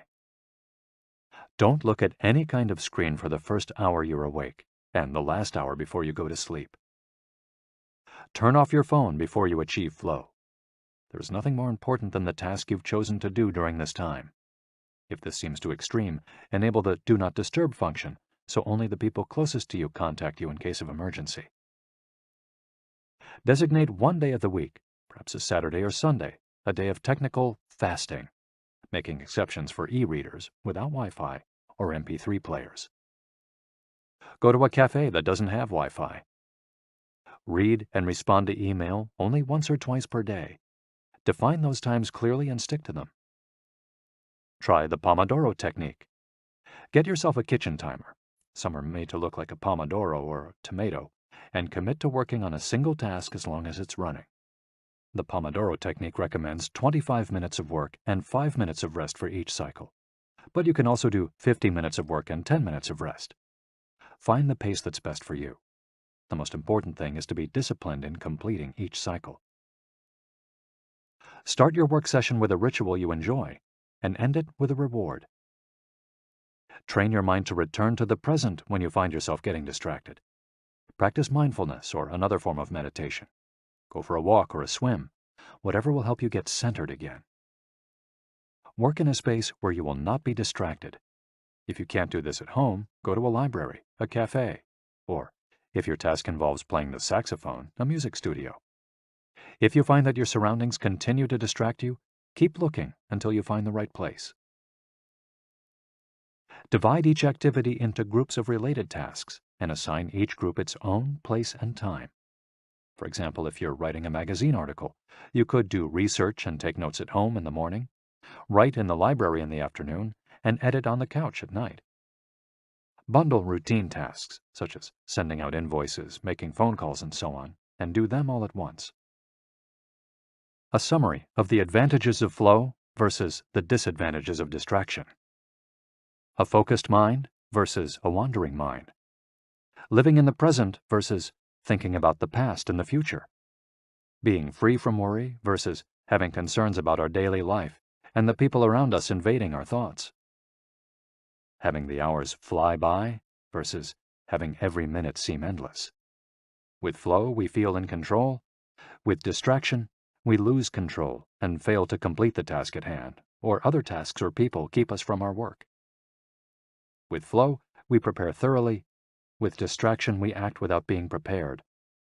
With flow, we know what we should be doing at any given moment. When distracted, we frequently get stuck and don't know how to proceed.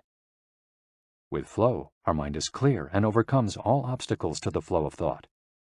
With distraction, we're plagued by doubts, concerns, and low self-esteem. With flow, it's pleasant.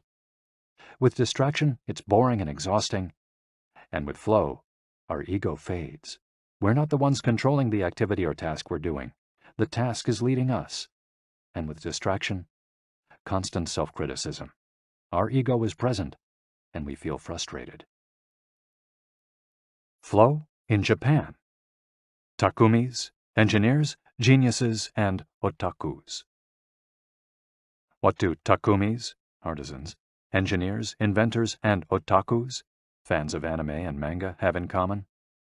They all understand the importance of flowing with their Ikigai at all times.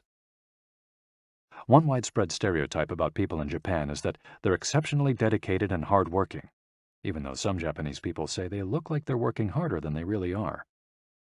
There is no doubt, though, about their ability to be completely absorbed in a task, or about their perseverance when there's a problem to be solved. One of the first words one learns when starting Japanese lessons is ganbaru, which means to persevere, or to stay firm by doing one's best. Japanese people often apply themselves to even the most basic tasks with an intensity that borders on obsession. We see this in all kinds of contexts, from the retirees taking meticulous care of their rice fields in the mountains of Nagano to the college students working the weekend shift in convenience stores known as konbinis. If you go to Japan, you'll experience this attention to detail firsthand in almost every transaction. Walk into one of the stores that sell handcrafted objects in Naha, Kanazawa, or Kyoto, and you'll also discover that Japan is a treasure trove of traditional craftwork. The people of Japan have a unique talent for creating new technologies while preserving artisanal traditions and techniques. The art of the takumi. Toyota employs artisans who are able to make a certain type of screw by hand. These takumi, or experts in a particular manual skill, are extremely important at Toyota, and they are hard to replace. Some of them are the only people who know how to perform their exact skill, and it doesn't seem as though a new generation is going to take up the mantle. Turntable needles are another example. They're produced almost exclusively in Japan, where you can find the last remaining people who know how to use the machinery required to make these precision needles, and who are trying to pass on their knowledge to their descendants. We met a takumi on a visit to Kumano, a small town near Hiroshima. We were there for the day, working on a photo essay for one of the most famous brands of makeup brushes in the West. The billboard welcoming visitors to Kumano shows a mascot holding a large brush. In addition to the brush factories, the town is full of little houses and vegetable gardens. Heading farther in, you can see several Shinto shrines at the base of the mountains that surround the town. We spent hours taking photos in factories full of people in orderly rows, each doing a single task, such as painting the handles of the brushes or loading boxes of them onto trucks, before we realized we still hadn't seen anyone actually putting bristles into the brush heads. After we asked about this and got the runaround several times, the president of one company agreed to show us how it was done. He led us out of the building and asked us to get into his car. After a 5-minute drive, we parked next to another, smaller structure and climbed the stairs. He opened a door, and we walked into a small room filled with windows that let in lovely natural light. In the middle of the room was a woman wearing a mask. You could see only her eyes. She was so focused on choosing individual bristles for the brushes, gracefully moving her hands and fingers, using scissors and combs to sort the bristles, that she didn't even notice our presence. Her movements were so quick, it was hard to tell what she was doing. The president of the company interrupted her to let her know that we'd be taking photos as she worked. We couldn't see her mouth, but the glint in her eye and the cheerful inflection in her speech let us know she was smiling. She looked happy and proud, talking about her work and responsibilities. We had to use extremely fast shutter speeds to capture her movements. Her hands danced and flowed in concert with her tools and the bristles she was sorting. The president told us that this Takumi was one of the most important people in the company, even though she was hidden away in a separate building. Every bristle of every brush the company made passed through her hands. Steve Jobs in Japan. Apple co-founder Steve Jobs was a big fan of Japan. Not only did he visit the Sony factories in the 1980s and adopt many of their methods when he founded Apple, he was also captivated by the simplicity and quality of Japanese porcelain in Kyoto. It was not, however, an artisan from Kyoto who won Steve Jobs' devotion, but rather a Takumi from Toyama named Yukio Shakunaga, who used a technique called Etchu Setoyaki, known by only a few. On a visit to Kyoto, Jobs heard of an exhibition of Shakunaga's work.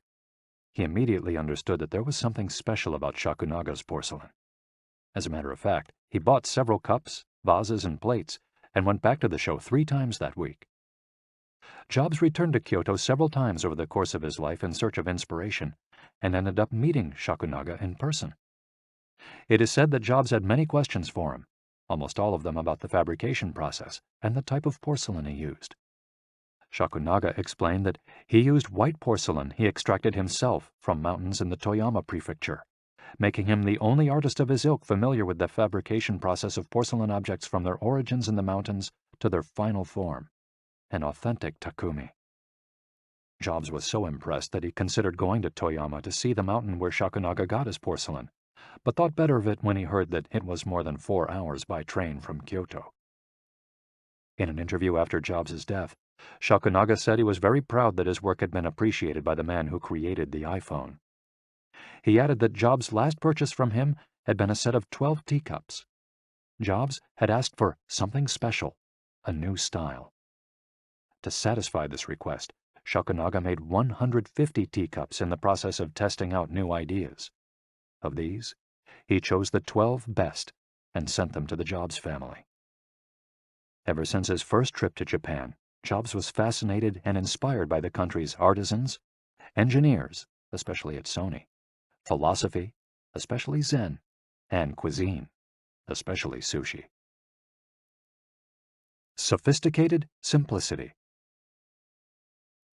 What do Japanese artisans, engineers, Zen philosophy, and cuisine have in common? Simplicity and attention to detail. It is not a lazy simplicity, but a sophisticated one that searches out new frontiers, always taking the object, the body and mind, or the cuisine to the next level, according to one's Ikigai. As Csikszentmihalyi would say, the key is always having a meaningful challenge to overcome in order to maintain flow. The documentary Jiro Dreams of Sushi gives us another example of a Takumi, this time in the kitchen. Its protagonist has been making sushi every day for more than 80 years and owns a small sushi restaurant near the Ginza subway station in Tokyo. He and his son go every day to the famous Tsukiji fish market and choose the best fish to bring back to the restaurant. In the documentary, we see one of Jiro's apprentices learning to make tamago, a thin, slightly sweet omelet. No matter how hard he tries, he can't get Jiro's approval. He keeps practicing for years until he finally does. Why does the apprentice refuse to give up? Doesn't he get bored cooking eggs every day? No, because making sushi is his Ikigai too. Both Jiro and his son are culinary artists. They don't get bored when they cook. They achieve a state of flow. They enjoy themselves completely when they're in the kitchen. That is their happiness, their Ikigai. They've learned to take pleasure in their work, to lose their sense of time. Beyond the close relationship between father and son, which helps keep the challenge going each day, they also work in a quiet, peaceful environment that allows them to concentrate. Even after receiving a 3-star rating from Michelin, they never considered opening other locations or expanding the business. They serve just 10 patrons at a time at the bar of their small restaurant. Jiro's family isn't looking to make money. Instead, they value good working conditions and creating an environment in which they can flow while making the best sushi in the world. Jiro, like Yukio Shakunaga, begins his work at the source. He goes to the fish market to find the best tuna. Shakunaga goes to the mountains to find the best porcelain. when they get down to work, both become one with the object they are creating. This unity with the object that they reach in a state of flow takes on special meaning in Japan, where, according to Shintoism, forests, trees, and objects have a kami, spirit or god within them. When someone, whether an artist, an engineer, or a chef, sets out to create something, his or her responsibility is to use nature to give it life, while respecting that nature at every moment. During this process, the artisan becomes one with the object and flows with it. An ironworker would say that metal has a life of its own, just as someone making ceramics would say the clay does. The Japanese are skilled at bringing nature and technology together, not man versus nature, but a union of the two. The purity of Ghibli. There are those who say that the Shinto value of being connected with nature is vanishing. One of the harshest critics of this loss is another artist with a clearly defined Ikigai, Hayao Miyazaki, the director of the animated films produced by Studio Ghibli.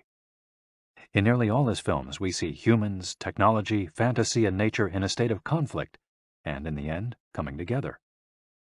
One of the most poignant metaphors in his film, Spirited Away, is an obese spirit covered in trash that represents pollution of the rivers. In Miyazaki's films, forests have personalities, trees have feelings, and robots befriend birds. Considered a national treasure by the Japanese government, Miyazaki is an artist capable of becoming completely absorbed in his art. He uses a cell phone from the late 1990s, and he makes his entire team draw by hand.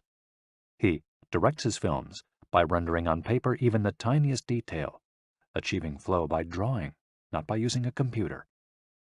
Thanks to this obsession on the director's part, Studio Ghibli is one of the only studios in the world where almost the entire production process is carried out using traditional techniques. Those who have visited Studio Ghibli know that it's fairly typical on a given Sunday to see a solitary individual tucked away in a corner, hard at work. A man in simple clothes who will greet them with an "Ohayo," hello, without looking up. Miyazaki is so passionate about his work that he spends many Sundays in the studio, enjoying the state of flow, putting his Ikigai above all else. Visitors know that under no circumstances is one to bother Miyazaki, who is known for his quick temper, especially if he is interrupted while drawing. In 2013, Miyazaki announced he was going to retire. To commemorate his retirement, the television station NHK made a documentary showing him in his last days at work. He is drawing in nearly every scene of the film. In one scene, several of his colleagues are seen coming out of a meeting, and there he is, drawing in a corner, paying no attention to them. In another scene, he is shown walking to work on December 30th, a national holiday in Japan, and opening the doors of Studio Ghibli so he can spend the day there, drawing alone. Miyazaki can't stop drawing. The day after his retirement, instead of going on vacation or staying at home, he went to Studio Ghibli and sat down to draw. His colleagues put on their best poker faces, not knowing what to say. 1 year later, he announced he wouldn't make any more feature films, but that he would keep on drawing until the day he died. Can someone really retire if he's passionate about what he does? The recluses.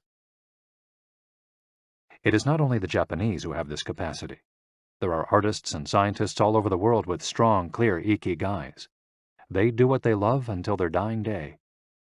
The last thing Einstein wrote before closing his eyes forever was a formula that attempted to unite all the forces of the universe in a single theory. When he died, he was still doing what he loved.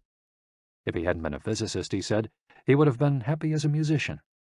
When he wasn't focused on physics or mathematics, he enjoyed playing the violin. Reaching a state of flow while working on his formulas or playing music, his two ikigais, brought him endless pleasure. Many such artists might seem misanthropic or reclusive, but what they are really doing is protecting the time that brings them happiness, sometimes at the expense of other aspects of their lives. They are outliers who apply the principles of flow to their lives to an extreme.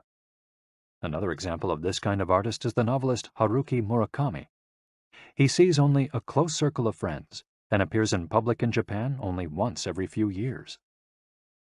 Artists know how important it is to protect their space, control their environment, and be free from distractions if they want to flow with their ikigai. microflow, enjoying mundane tasks. But what happens when we have to, say, do the laundry, mow the lawn, or attend to paperwork? Is there a way to make these mundane tasks enjoyable? Near the Shinjuku subway station, in one of the neural centers of Tokyo, there is a supermarket that still employs elevator operators. The elevators are fairly standard and could easily be operated by the customers, but the store prefers to provide the service of someone holding the door open for you, pushing the button for your floor, and bowing as you exit. If you ask around, you'll learn that there is one elevator operator who has been doing the same job since 2004. She is always smiling and enthusiastic about her work. How is she able to enjoy such a job? Doesn't she get bored doing something so repetitive? On closer inspection, it becomes clear that the elevator operator is not just pushing buttons, but is instead performing a whole sequence of movements. She begins by greeting the customers with a song-like salutation, followed by a bow and a welcoming wave of the hand. Then, she presses the elevator button with a graceful movement, as though she is a geisha offering a client a cup of tea. Csikszentmihalyi calls this microflow. We've all been bored in a class or at a conference and started doodling to keep ourselves entertained, or whistled while painting a wall. If we're not truly being challenged, we get bored and add a layer of complexity to amuse ourselves.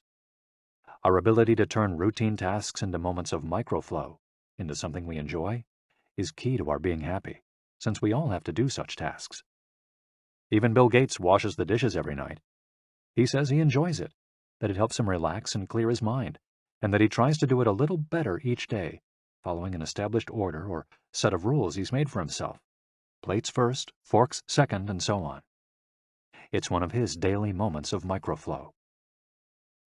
Richard Feynman, one of the most important physicists of all time, also took pleasure in routine tasks. W. Daniel Hillis, one of the founders of the supercomputer manufacturer Thinking Machines, hired Feynman to work on the development of a computer that could handle parallel processing when he was already world famous. He says Feynman showed up on his first day of work and said, "Okay, boss, what's my assignment?" They didn't have anything prepared, so they asked him to work on a certain mathematical problem. He immediately realized they were giving him an irrelevant task to keep him busy and said, "That sounds like a bunch of baloney. Give me something real to do." So they sent him to a nearby shop to buy office supplies, and he completed his assignment with a smile on his face. When he didn't have something important to do or needed to rest his mind, Feynman dedicated himself to microflowing, say, painting the office walls. Weeks later, after visiting the Thinking Machines offices, a group of investors declared, "You have a Nobel laureate in there, painting walls and soldering circuits." Instant vacations. Getting there through meditation. Training the mind can get us to a place of flow more quickly. Meditation is one way to exercise our mental muscles. There are many types of meditation, but they all have the same objective: calming the mind, observing our thoughts and emotions, and centering our focus on a single object. The basic practice involves sitting with a straight back and focusing on your breath. Anyone can do it, and you feel a difference after just one session. By fixing your attention on the air moving in and out of your nose, you can slow the torrent of thoughts and clear your mental horizons. The Archer's Secret. The winner of the 1988 Olympic gold medal for archery was a 17-year-old woman from South Korea. When asked how she prepared, she replied that the most important part of her training was meditating for 2 hours each day. If we want to get better at reaching a state of flow, meditation is an excellent antidote to our smartphones and their notifications constantly clamoring for our attention. One of the most common mistakes among people starting to meditate is worrying about doing it right, achieving absolute mental silence or reaching nirvana. The most important thing is to focus on the journey. Since the mind is a constant swirl of thoughts, ideas, and emotions, slowing down the centrifuge, even for just a few seconds, can help us feel more rested and leave us with a sense of clarity. In fact, one of the things we learn in the practice of meditation is not to worry about anything that flits across our mental screen. The idea of killing our boss might flash into our mind, but we simply label it as a thought and let it pass like a cloud, without judging or rejecting it. It's only a thought, one of the 60,000 we have every day, according to some experts. Meditation generates alpha and theta brainwaves. For those experienced in meditation, these waves appear right away, while it might take half an hour for a beginner to experience them. These relaxing brainwaves are the ones that are activated right before we fall asleep, as we lie in the sun or right after taking a hot bath. We all carry a spa with us everywhere we go. It's just a matter of knowing how to get in, something anyone can do with a bit of practice. Humans as ritualistic beings. Life is inherently ritualistic. We could argue that humans naturally follow rituals that keep us busy. In some modern cultures, we've been forced out of our ritualistic lives to pursue goal after goal in order to be seen as successful. But throughout history, humans have always been busy. We were hunting, cooking, farming, exploring, and raising families, activities that were structured as rituals to keep us busy throughout our days. But in an unusual way, rituals still permeate daily life and business practices in modern Japan. The main religions in Japan, Confucianism, Buddhism, and Shintoism, are all ones in which the rituals are more important than absolute rules. When doing business in Japan, process, manners, and how you work on something is more important than the final results. Whether this is good or bad for the economy is beyond the scope of this audiobook. What is indisputable, though, is that finding flow in a ritualistic workplace is much easier than in one in which we are continually stressed out trying to achieve unclear goals set by our bosses. Rituals give us clear rules and objectives, which help us enter a state of flow. When we have only a big goal in front of us, we might feel lost or overwhelmed by it. Rituals help us by giving us the process, the sub-steps on the path to achieving a goal. When confronted with a big goal, try to break it down into parts, and then attack each part one by one. Focus on enjoying your daily rituals, using them as tools to enter a state of flow. Don't worry about the outcome. It will come naturally. Happiness is in the doing, not in the result. As a rule of thumb, remind yourself, rituals over goals. The happiest people are not the ones who achieve the most. They're the ones who spend more time than others in a state of flow. Using flow to find your Ikigai. After hearing this chapter, you should have a better idea of which activities in your life make you enter flow. Write all of them on a piece of paper. Then, ask yourself 3 questions. What do the activities that drive you to flow have in common? Why do these activities drive you to flow? For example, are all the activities you most like doing ones that you practice alone or with other people? Do you flow more when doing things that require you to move your body, or just to think?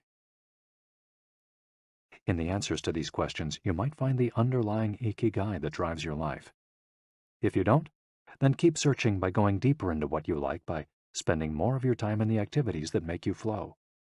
Also, try new things that are not on the list of what makes you flow, but that are similar and that you're curious about. For example, if photography is something that drives you into flow, you could also try painting. You might even like it more. Or if you love snowboarding and have never tried surfing, flow is mysterious. It's like a muscle. The more you train it, the more you will flow, and the closer you'll be to your Ikigai.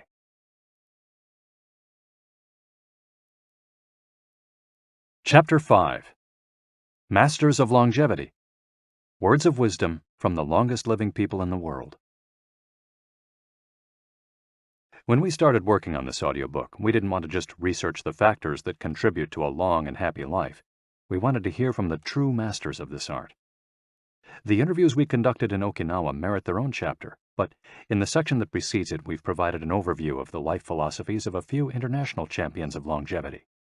We're talking about super centenarians, people who live to 110 years of age or more. The term was coined in 1970 by Norris McWhirter, editor of the Guinness Book of World Records. Its use became more widespread in the 1990s after it appeared in William Strauss and Neil Howe's Generations. Today, there are an estimated 300 to 450 supercentenarians in the world, although the age of only around 75 of them has been confirmed. They aren't superheroes, but we could see them as such for having spent far more time on this planet than the average life expectancy would predict. Given the rise in life expectancy around the world, the number of supercentenarians might also increase. A healthy and purposeful life could help us join their ranks. Let's take a look at what a few of them have to say. Misao Okawa, 117. Eat and sleep, and you'll live a long time. You have to learn to relax. According to the Gerontology Research Group, until April 2015, the oldest living person in the world was Misao Okawa, who passed away in a care facility in Osaka, Japan after living for 117 years, 27 days. The daughter of a textile merchant, she was born in 1898, when Spain lost its colonies in Cuba and the Philippines, and the United States annexed Hawaii and launched Pepsi-Cola. Until she was 110, this woman, who lived in 3 different centuries, cared for herself unassisted. When specialists asked about her self-care routine, Misao answered simply, eating sushi and sleeping, to which we should add, having a tremendous thirst for life. When they inquired about her secret for longevity, she answered with a smile, I ask myself the same thing. Proof that Japan continues to be a factory of long life. In July of the same year, Sakari Momoi passed away at 112 years and 150 days old. At the time, he was the oldest man in the world, though he was younger than 57 women. Maria Capovilla, 116. I've never eaten meat in my life. Born in Ecuador in 1889, Maria Capovilla was recognized by Guinness as the world's oldest person. She died of pneumonia in 2006 at 116 years and 347 days old, leaving behind 3 children, 12 grandchildren, and 20 great and great-great-grandchildren. She gave one of her last interviews at age 107, sharing her memories and her thoughts. I'm happy, and I give thanks to God who keeps me going. I never thought I'd live so long. I thought I'd die long ago. My husband, Antonio Capovilla, was the captain of a ship. He passed away at 84. We had 2 daughters and a son, and now I have many grandchildren and great-grandchildren. Things were better back in the old days. People behaved better. We used to dance, but we were more restrained. There was this one song I loved dancing to, Maria, by Luis Alarcón. I still remember most of the words. I also remember many prayers and say them every day. I like the waltz, and can still dance it. I also still make crafts. I do some of the things I did when I was in school. When she had finished recalling her past, she began to dance, one of her great passions, with an energy that made her seem decades younger. When asked about her secret for longevity, she responded simply, I don't know what the secret to long life is. The only thing I do is, I've never eaten meat in my life. I attribute it to that. Jean Calment, 122. Everything's fine. Born in Arles, France, in February 1875, Jean Calment lived until August 4, 1997, making her, at 122, the oldest person of verified age in history. She jokingly said that she competed with Methuselah, and there is no question that she broke numerous records as she went on celebrating birthdays. She died of natural causes at the end of a happy life, during which she denied herself almost nothing. She rode a bicycle until she turned 100. She lived on her own until 110, when she agreed to move into a nursing home after accidentally starting a small fire in her apartment. She stopped smoking at 120 when her cataracts started making it hard for her to bring a cigarette to her lips. One of her secrets may have been her sense of humor. As she said on her 120th birthday, I see badly, I hear badly, and I feel bad, but everything's fine. Walter Bruning, 114. If you keep your mind and body busy, you'll be around a long time. Born in Minnesota in 1896, Walter Bruning was able to see 3 centuries in his lifetime. He died in Montana in 2011 from natural causes. He'd had 2 wives and a 50-year career on the railroad. At 83, he retired to an assisted living center in Montana, where he remained until his death. He is the second oldest man of verified age ever born in the United States. He gave many interviews in his final years, insisting that his longevity stemmed from, among other things, his habit of eating only 2 meals per day and working for as many hours as he could.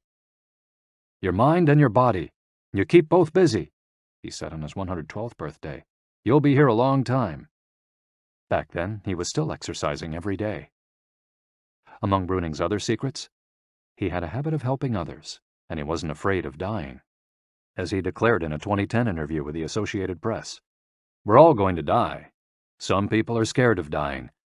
Never be afraid to die, because you're born to die."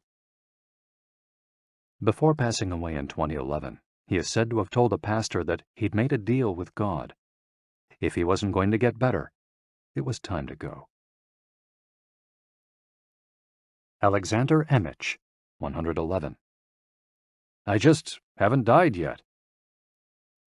Born in Poland in 1903, Alexander Emich was a chemist and parapsychologist residing in the United States who, after the death of his predecessor in 2014, became the oldest man of authenticated age in the world. Emich himself died a year thereafter, in June of that year, leaving behind a long life rich with experiences. Emich attributed his longevity to, among other things, never drinking alcohol. "It's not as though I'd won the Nobel Prize," he said upon being declared the world's oldest man. "I never thought I'd get to be so old." When asked about his secret to living so long, his answer was, "I don't know. I just haven't died yet." Ikigai artists. The secret to long life, however, is not held by supercentenarians alone. There are many people of advanced age who, though they haven't made it into Guinness World Records, offer us inspiration and ideas for bringing energy and meaning to our lives. Artists, for example, who carry the torch of their Ikigai instead of retiring, have this power. Art, in all its forms, is an Ikigai that can bring happiness and purpose to our days. Enjoying or creating beauty is free, and something all human beings have access to. Hokusai, the Japanese artist who made woodblock prints in the ukiyo-e style and lived for 88 years, from the mid-18th to the mid-19th century, added this postscript to the first edition of his 100 Views of Mount Fuji. "All that I have produced before the age of 70 is not worth being counted. It is at the age of 73 that I have somewhat begun to understand the structure of true nature, of animals and grasses, and trees and birds, and fishes and insects. Consequently, at 80 years of age, I shall have made still more progress. At 90, I hope to have penetrated into the mystery of things. At 100 years of age, I should have reached decidedly a marvelous degree. And when I shall be 110, all that I do, every point and every line, shall be instinct with life." Following is our collection of some of the most inspirational words from artists interviewed by Camille Sweeney for the New York Times. Of those still living, none have retired, and all still enjoy their passion, which they plan to pursue until their final breath, demonstrating that when you have a clear purpose, no one can stop you. The actor Christopher Plummer, still working at 86, reveals a dark desire shared by many who love the profession. "We want to drop dead on stage. That would be a nice, theatrical way to go."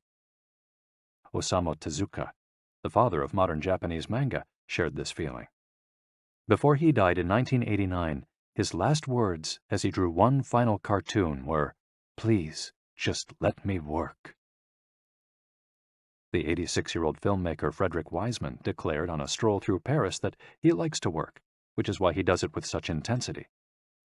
"Everybody complains about their aches and pains and all that, but my friends are either dead or are still working," he said.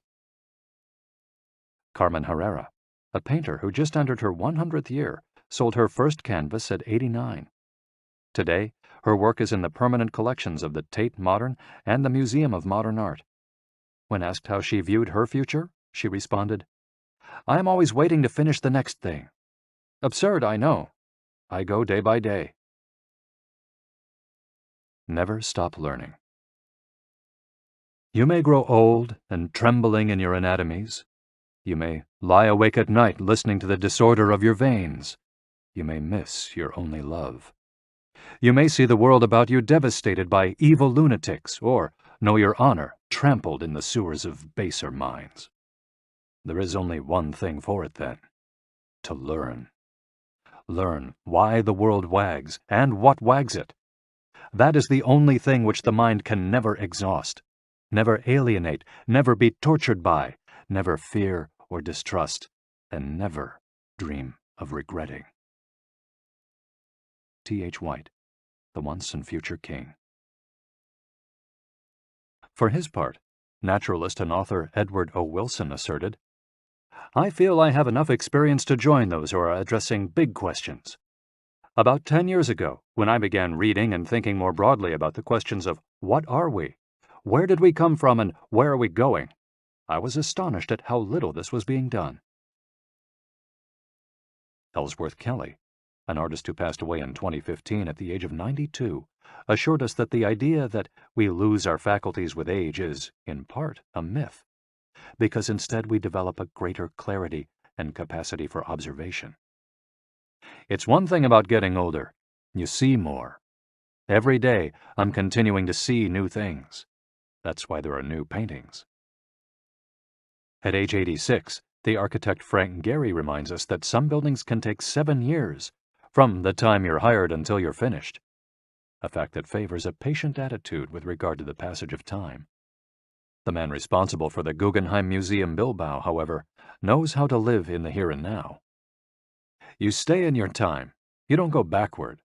I think if you relate to the time you're in, you keep your eyes and ears open, read the paper, see what's going on, stay curious about everything, you will automatically be in your time. Longevity in Japan.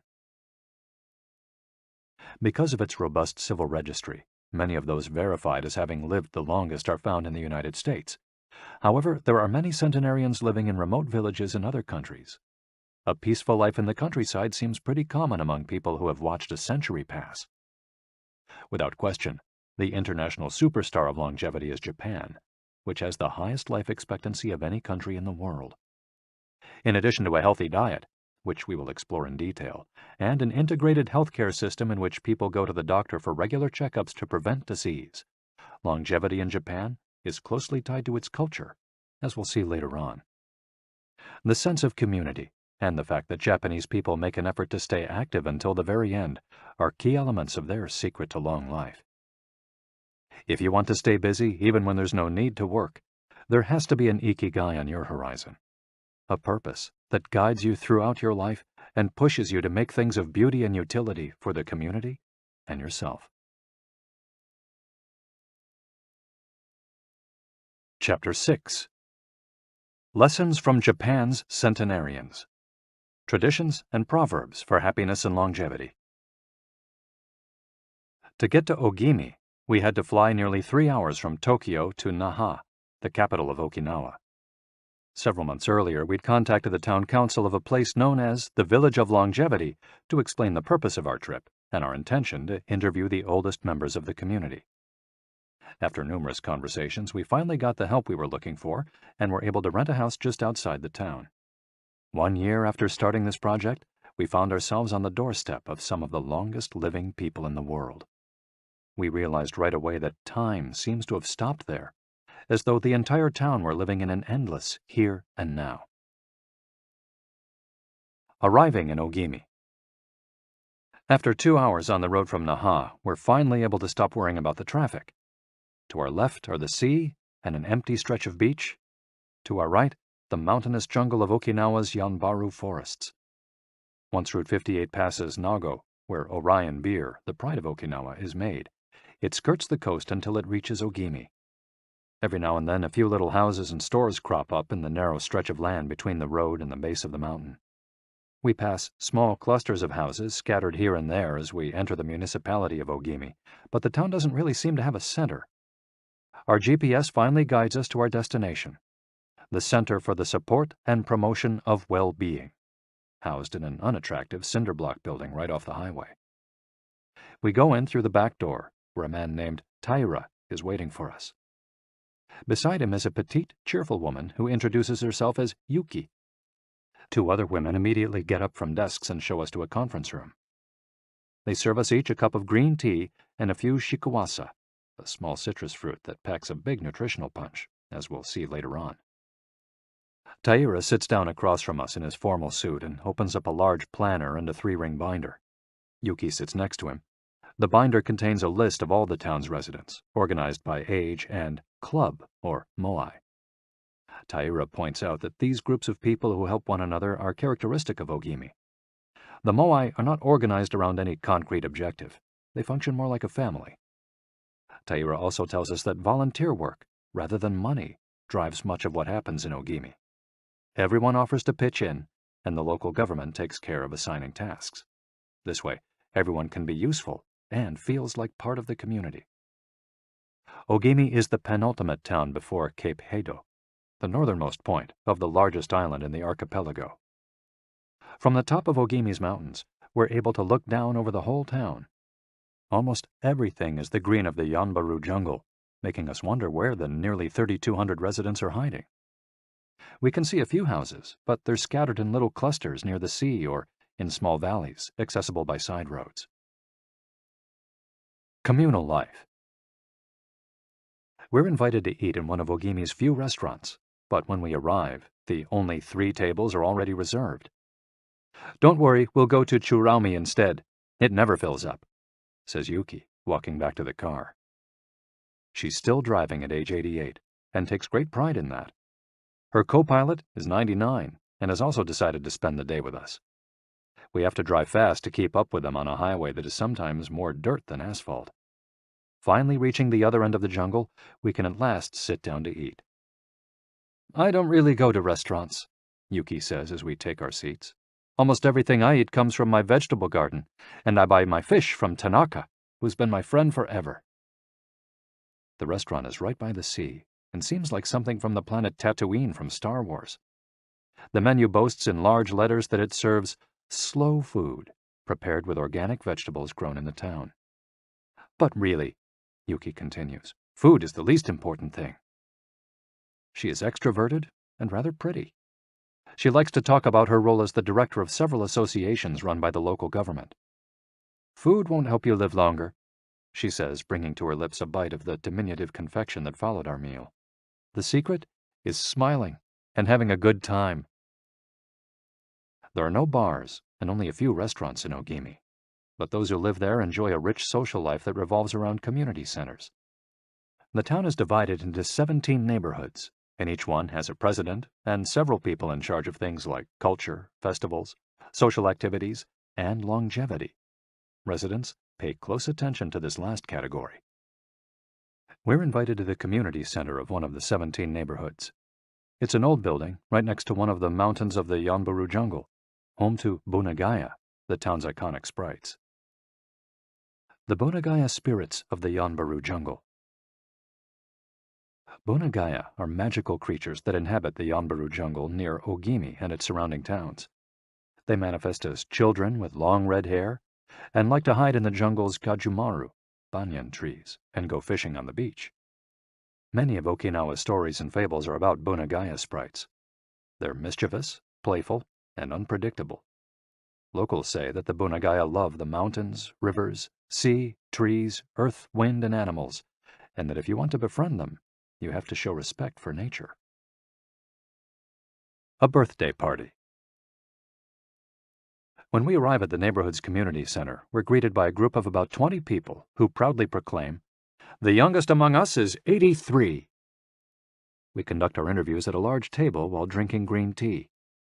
When we finish, we're brought to an event space where we celebrate the birthdays of 3 members of the group. One woman is turning 99, another 94, and one young man has just reached 89. We sing a few songs popular in the village and finish up with "Happy Birthday" in English. The woman turning 99 blows out the candles and thanks everyone for coming to her party. We eat homemade shikuwasa cake and end up dancing and celebrating as though it were the birthday of a 20-something. It's the first party, but not the last, that we'll attend during our week in the village. We'll also do karaoke with a group of seniors who sing better than we do, and attend a traditional festival with local bands, dancers, and food stands at the foot of a mountain. Celebrate each day together. Celebrations seem to be an essential part of life in Ogimi. We're invited to watch a game of gate ball, one of the most popular sports among Okinawa's older residents. It involves hitting a ball with a mallet-like stick. It's a low-impact sport that can be played anywhere, and it's a good excuse to move around and have fun as a group. The residents hold local competitions, and there is no age limit for participants. We participate in the weekly game and lose to a woman who recently turned 104. Everyone cheers, and the defeated look on our faces elicits laughter. In addition to playing and celebrating as a community, spirituality is also essential to the happiness of the village's residents. The gods of Okinawa.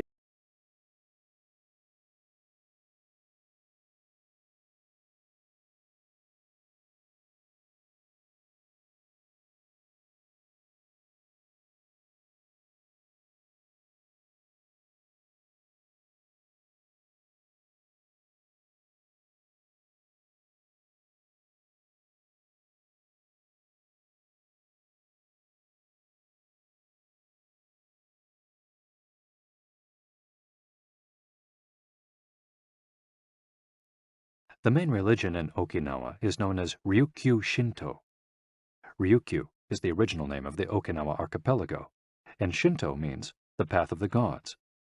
Ryukyu Shinto combines elements of Chinese Taoism, Confucianism, Buddhism, and Shintoism with shamanistic and animistic elements.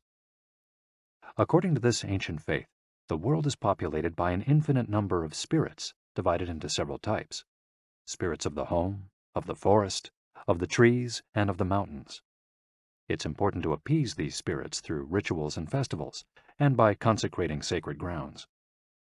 Okinawa is full of sacred jungles and forests, where many of the two main kinds of temples are found, the Utaki and the Uganju. We visited an Uganju, or small open-air temple, adorned with incense and coins, next to a waterfall in Ogimi. The Utaki is a collection of stones where people go to pray and where, supposedly, spirits gather. In Okinawa's religious practice, women are considered spiritually superior to men, whereas the opposite is true of traditional Shintoism in the rest of Japan.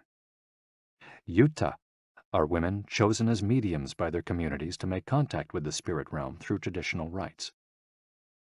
Ancestor worship is another important feature of spiritual practice in Okinawa, and in Japan in general.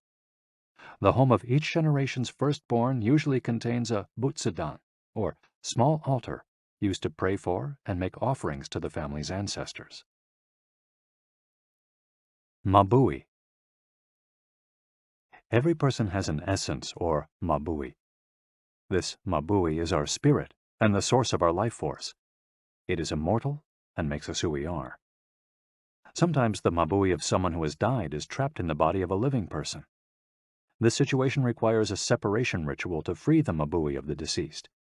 It often happens when a person dies suddenly, especially at a young age, and his or her mabui does not want to move on to the realm of the dead.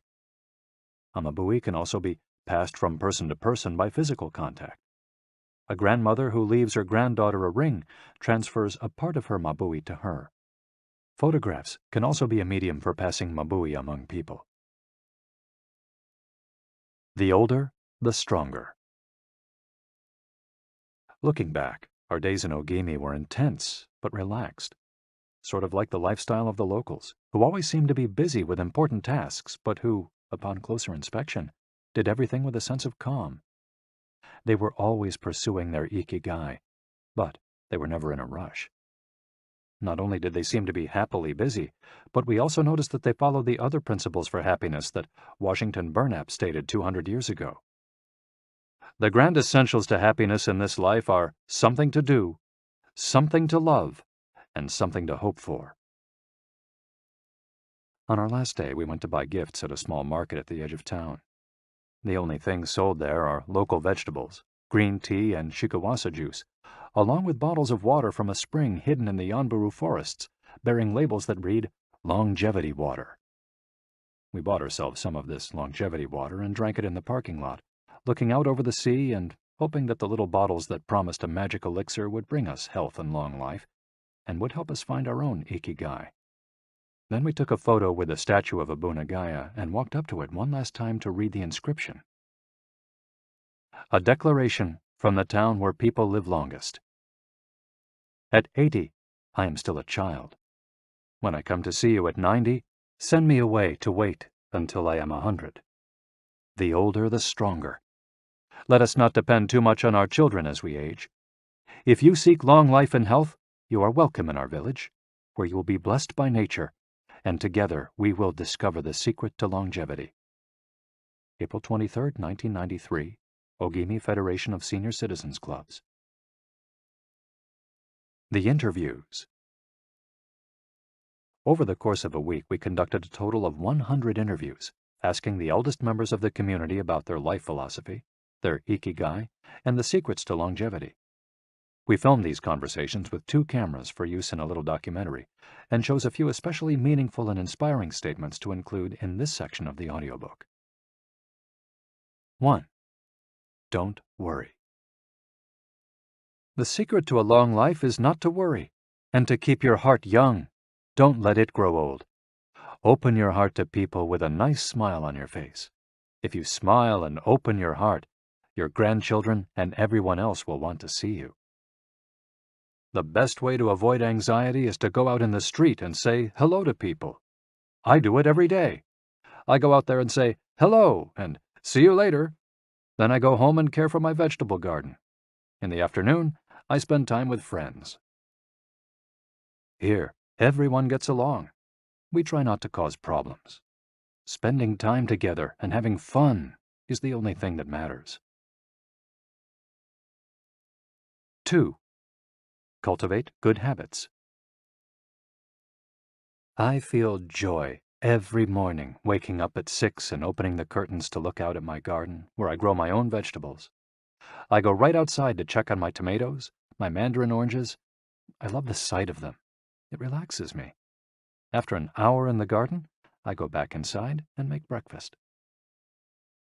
I plant my own vegetables and cook them myself. That's my Ikigai. The key to staying sharp in old age is in your fingers. From your fingers to your brain and back again. If you keep your fingers busy, you'll live to see 100. I get up at 4 every day. I set my alarm for that time, have a cup of coffee, and do a little exercise, lifting my arms. That gives me energy for the rest of the day. I eat a bit of everything. I think that's the secret. I like variety in what I eat. I think it tastes better. Working. If you don't work, your body breaks down. When I wake up, I go to the Butsudan and light incense. You have to keep your ancestors in mind. It's the first thing I do every morning.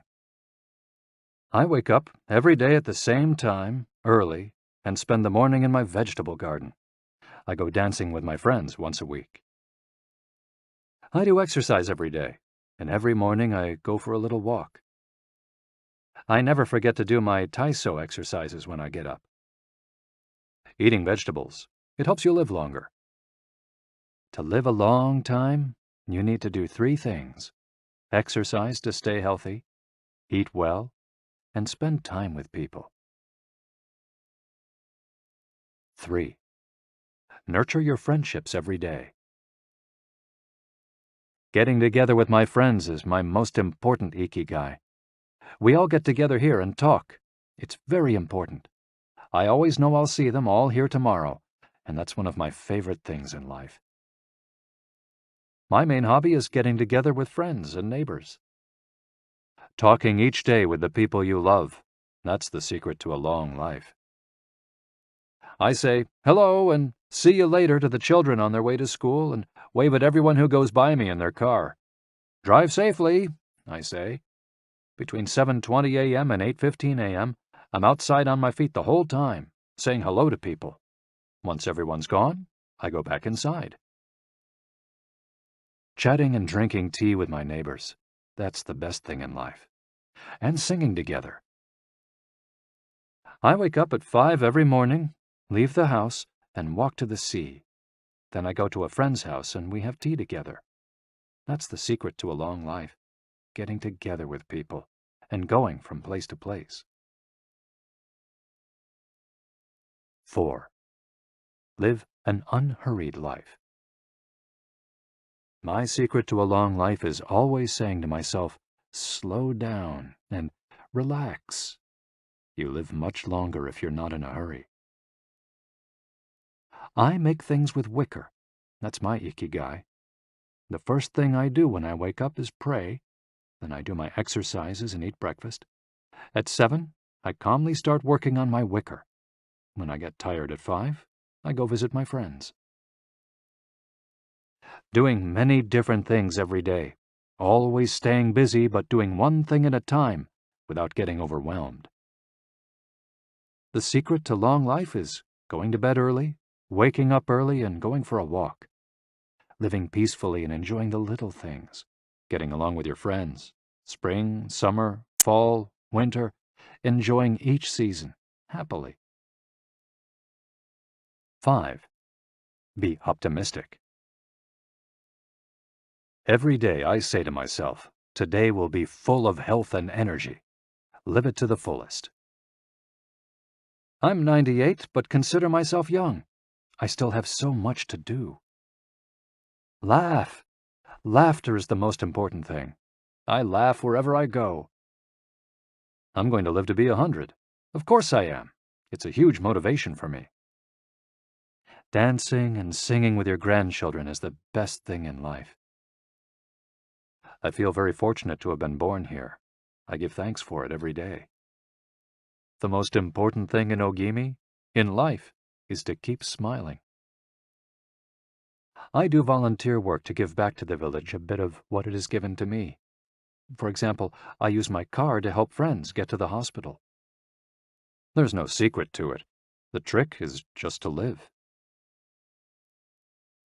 Keys to the Ogimi lifestyle. 100% of the people we interviewed keep a vegetable garden, and most of them also have fields of tea, mangoes, shikawasa, and so on. All belong to some form of neighborhood association where they feel cared for as though by family. They celebrate all the time, even little things. Music, song, and dance are essential parts of daily life. They have an important purpose in life, or several. They have an Ikigai, but they don't take it too seriously. They're relaxed and enjoy all that they do. They are very proud of their traditions and local culture. They are passionate about everything they do, however insignificant it might seem. Locals have a strong sense of yui ma'aru, recognizing the connection between people.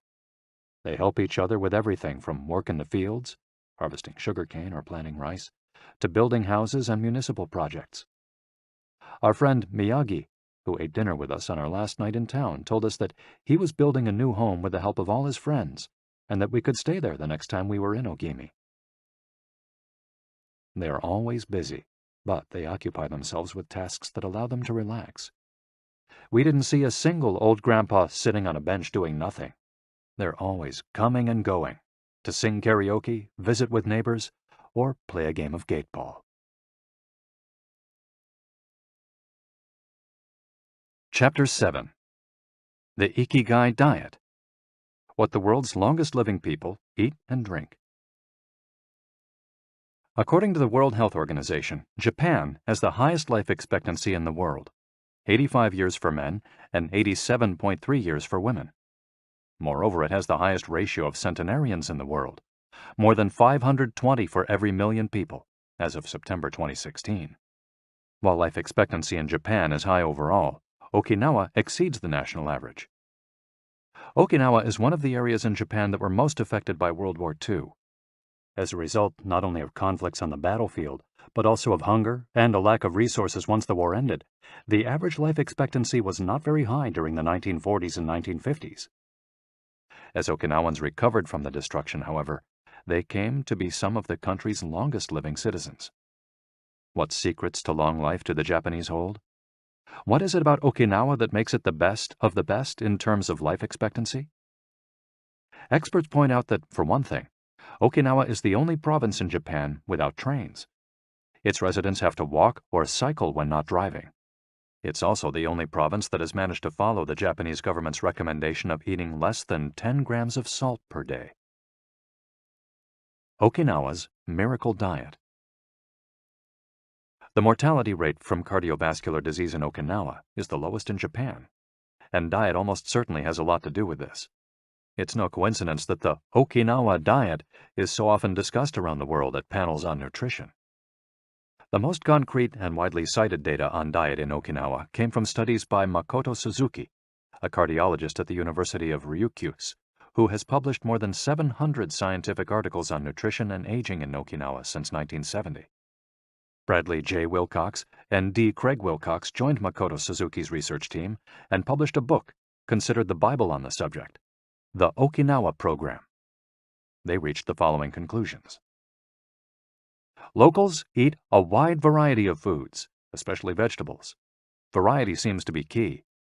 A study of Okinawa's centenarians showed that they ate 206 different foods, including spices, on a regular basis.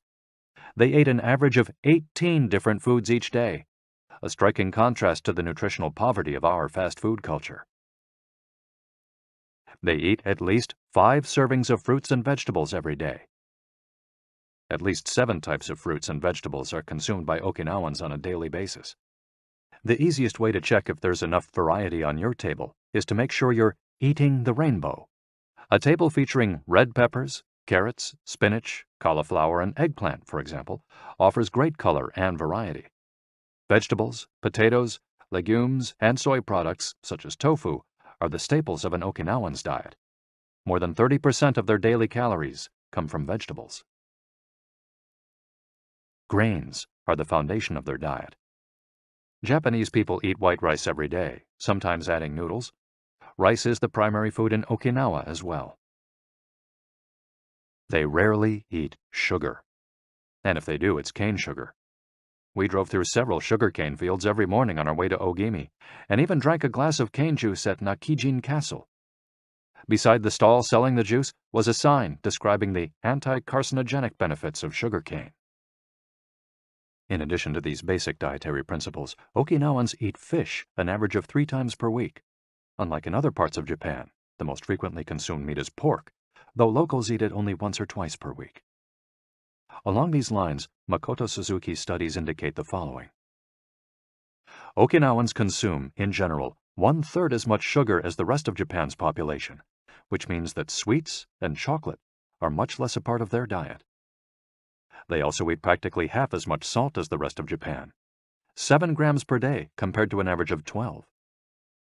They consume fewer calories, an average of 1,785 per day, compared to 2,068 in the rest of Japan.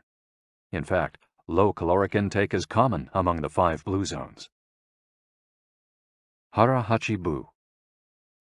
This brings us back to the 80% rule we mentioned in the first chapter, a concept known in Japanese as Hara-Hachi-Bu. It's easy to do. When you notice you're almost full but could have a little more, just stop eating. One easy way to start applying the concept of Hara-Hachi-Bu is to skip dessert, or to reduce portion size. The idea is to still be a little bit hungry when you finish. This is why portion size tends to be much smaller in Japan than in the West. Food isn't served as appetizers, main courses, and dessert. Instead, it's much more common to see everything presented at once on small plates. One with rice, another with vegetables, a bowl of miso soup, and something to snack on. Serving food on many small plates makes it easier to avoid eating too much and facilitates the varied diet discussed at the beginning of this chapter. Hara-Hachi-Bu is an ancient practice. The 12th century book on Zen Buddhism, Zazen Youjinki, recommends eating 2/3 as much as you might want to. Eating less than one might want is common among all Buddhist temples in the East. Perhaps Buddhism recognized the benefits of limiting caloric intake more than 9 centuries ago. So, eat less to live longer? Few would challenge this idea. Without taking it to the extreme of malnutrition, of course, eating fewer calories than our bodies ask for seems to increase longevity. The key to staying healthy while consuming fewer calories is eating foods with a high nutritional value, especially superfoods, and avoiding those that add to our overall caloric intake but offer little to no nutritional value. The calorie restriction we've been discussing is one of the most effective ways to add years to your life. If the body regularly consumes enough or too many calories, it gets lethargic and starts to wear down, expending significant energy on digestion alone. Another benefit of calorie restriction is that it reduces levels of IGF-1, insulin-like growth factor 1, in the body. IGF-1 is a protein that plays a significant role in the aging process. It seems that one of the reasons humans and animals age is an excess of this protein in their blood. Whether calorie restriction will extend lifespan in humans is not yet known, but data increasingly indicate that moderate calorie restriction with adequate nutrition has a powerful protective effect against obesity, type 2 diabetes, inflammation, hypertension, and cardiovascular disease, and reduces metabolic risk factors associated with cancer. An alternative to following the 80% rule on a daily basis is to fast for 1 or 2 days each week. The 5-2, or fasting diet, recommends 2 days of fasting, consuming fewer than 500 calories every week, and eating normally on the other 5 days. Among its many benefits, fasting helps cleanse the digestive system and allows it to rest. 15 natural antioxidants found in the Okinawan diet. Antioxidants are molecules that slow down the oxidation process in cells, neutralizing the free radicals that cause damage and accelerate aging. The antioxidant power of green tea, for example, is well known and will be discussed later at greater length. Because they are rich in antioxidants and are eaten nearly every day in the region, these 15 foods are considered keys to Okinawan vitality. Tofu, miso, tuna, carrots, goya, a bitter melon, kombu, sea kelp, cabbage, nori, seaweed, onion, soy sprouts, hechima, a cucumber-like gourd, soybeans, boiled or raw, sweet potato, peppers, and sanpin-cha, jasmine tea. Sanpin-cha, the reigning infusion in Okinawa. Okinawans drink more sanpin-cha, a mix of green tea and jasmine flowers, than any other kind of tea. The closest approximation in the West would be the jasmine tea that usually comes from China. A 1988 study conducted by Hiroko Sho at the Okinawa Institute of Science and Technology indicates that jasmine tea reduces blood cholesterol levels. Sanpin-cha can be found in many different forms in Okinawa and is even available in vending machines. In addition to all the antioxidant benefits of green tea, it boasts the benefits of jasmine, which include reducing the risk of heart attack, strengthening the immune system, helping relieve stress, lowering cholesterol. Okinawans drink an average of 3 cups of sanpin-cha every day. It might be hard to find exactly the same blend in the West, but we can drink jasmine tea, or even a high-quality green tea instead. The secrets of green tea. Green tea has been credited for centuries with significant medicinal properties. Recent studies have confirmed its many benefits and have attested to the importance of this ancient plant in the longevity of those who drink it often. Originally from China, where it's been consumed for millennia, green tea didn't make its way to the rest of the world until just a few centuries ago. Unlike other teas, and as a result of being air-dried without fermentation, it retains its active elements even after being dried and crumbled. It offers meaningful health benefits such as controlling cholesterol, lowering blood sugar levels, improving circulation, protection against the flu, vitamin C, promoting bone health, fluoride, protection against certain bacterial infections, protection against UV damage, cleansing, and diuretic effects. White tea, with its high concentration of polyphenols, may be even more effective against aging. In fact, it's considered to be the natural product with the greatest antioxidant power in the world, to the extent that 1 cup of white tea might pack the same punch as a dozen glasses of orange juice. In summary, drinking green or white tea every day can help us reduce the free radicals in our bodies, keeping us young longer. The powerful shikuwasa. Shikuwasa is the citrus fruit par excellence of Okinawa, and Ogimi is its largest producer in all of Japan. The fruit is extremely acidic. It's impossible to drink shikuwasa juice without diluting it first with water. Its taste is somewhere between that of a lime and a mandarin orange, to which it bears a family resemblance. Shikuwasas also contain high levels of nobiletin, a flavonoid rich in antioxidants. All citrus fruits, grapefruits, oranges, lemons, are high in nobiletin, but Okinawa's shikawasas have 40 times as much as oranges. Consuming nobiletin has been proven to protect us from arteriosclerosis, cancer, type 2 diabetes, and obesity in general. Shikawasas also contain vitamins C and B, beta-carotene, and minerals. They're used in many traditional dishes and to add flavor to food and are squeezed to make juice. While conducting research at the birthday parties of the town's grandparents, we were served shikawasa cake. The antioxidant canon for Westerners. In 2010, the UK's Daily Mirror published a list of foods recommended by experts to combat aging. Among these foods readily available in the West are vegetables, such as broccoli and chard, for their high concentration of water, minerals, and fiber. Oily fish, such as salmon, mackerel, tuna, and sardines, for all the antioxidants in their fat. Fruits, such as citrus, strawberries, and apricots. They're an excellent source of vitamins and help eliminate toxins from the body. Berries, such as blueberries and goji berries. They're rich in phytochemical antioxidants. Dried fruits, which contain vitamins and antioxidants and give you energy. Grains, such as oats and wheat, which give you energy and contain minerals. Olive oil, for its antioxidant effects that show in your skin. Red wine, in moderation, for its antioxidant and vasodilatory properties. Foods that should be eliminated are refined sugar and grains, processed baked goods, and prepared foods, along with cow's milk and all its derivatives. Following this diet will help you feel younger and slow the process of premature aging. Chapter 8. Gentle Movements, Longer Life. Exercises from the East that promote health and longevity. Studies from the Blue Zone suggest that the people who live the longest are not the ones who do the most exercise, but rather the ones who move the most. When we visited Ogimi, the village of longevity, we discovered that even people over 80 and 90 years old are still highly active. They don't stay at home looking out the window or reading the newspaper. Ogimi's residents walk a lot, do karaoke with their neighbors, get up early in the morning, and as soon as they've had breakfast, or even before, head outside to weed their gardens. They don't go to the gym or exercise intensely, but they almost never stop moving in the course of their daily routines. As easy as getting out of your chair.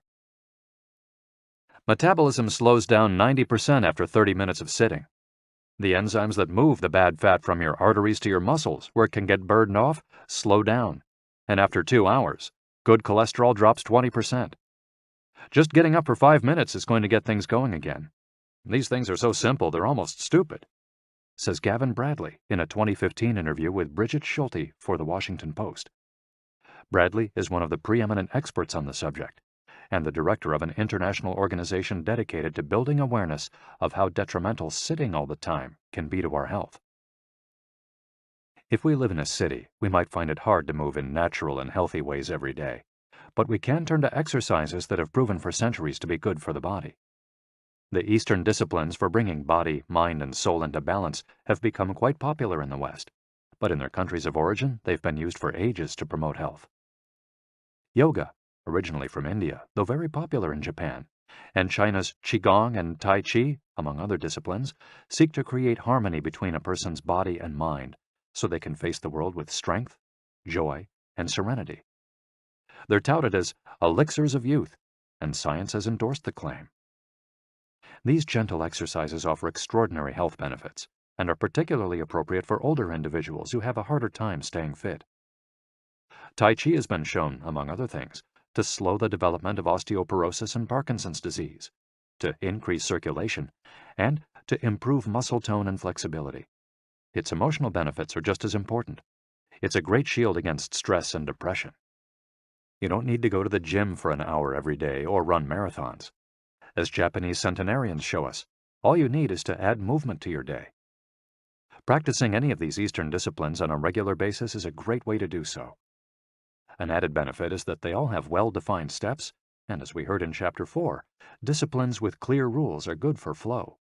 If you don't like any of these disciplines, feel free to choose a practice that you love and that makes you move. Following, We'll take a look at some of the practices that promote health and longevity. But first, a little appetizer. A singularly Japanese exercise for starting your day. Radio Taiso. This morning warm-up has been around since before World War II. The radio part of its name is from when the instructions for each exercise were transmitted over the radio. But today people usually do these movements while tuned to a television channel or internet video demonstrating the steps. One of the main purposes of doing radio Taiso is to promote a spirit of unity among participants. The exercises are always done in groups, usually in schools before the start of classes, and in businesses before the workday begins. Statistics show that 30% of Japanese practice radio Taiso for a few minutes every morning. But radio Taiso is one thing that almost everyone we interviewed in Ogimi had in common. Even the residents of the nursing home we visited dedicated at least 5 minutes every day to doing it, though some did the exercises from their wheelchairs. We joined them on their daily practice, and we felt refreshed for the rest of the day. When these exercises are done in a group, it's usually on a sports field or in a large reception hall, and typically involves some kind of loudspeaker. The exercises take 5 or 10 minutes, depending on whether you do all or only some of them. They focus on dynamic stretching and increasing joint mobility. One of the most iconic radio Taiso exercises consists of simply raising your arms above your head and then bringing them down in a circular motion. It's a tool to wake up the body, an easy mobility workout that is low in intensity and that focuses on exercising as many joints as possible.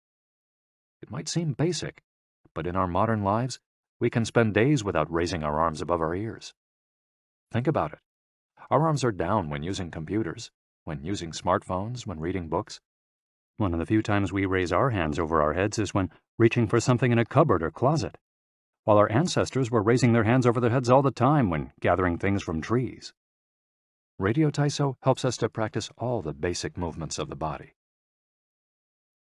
Yoga. Popular in Japan as well as in the West, yoga can be done by almost anyone. Some of its poses have even been adapted for pregnant women and practitioners with physical disabilities.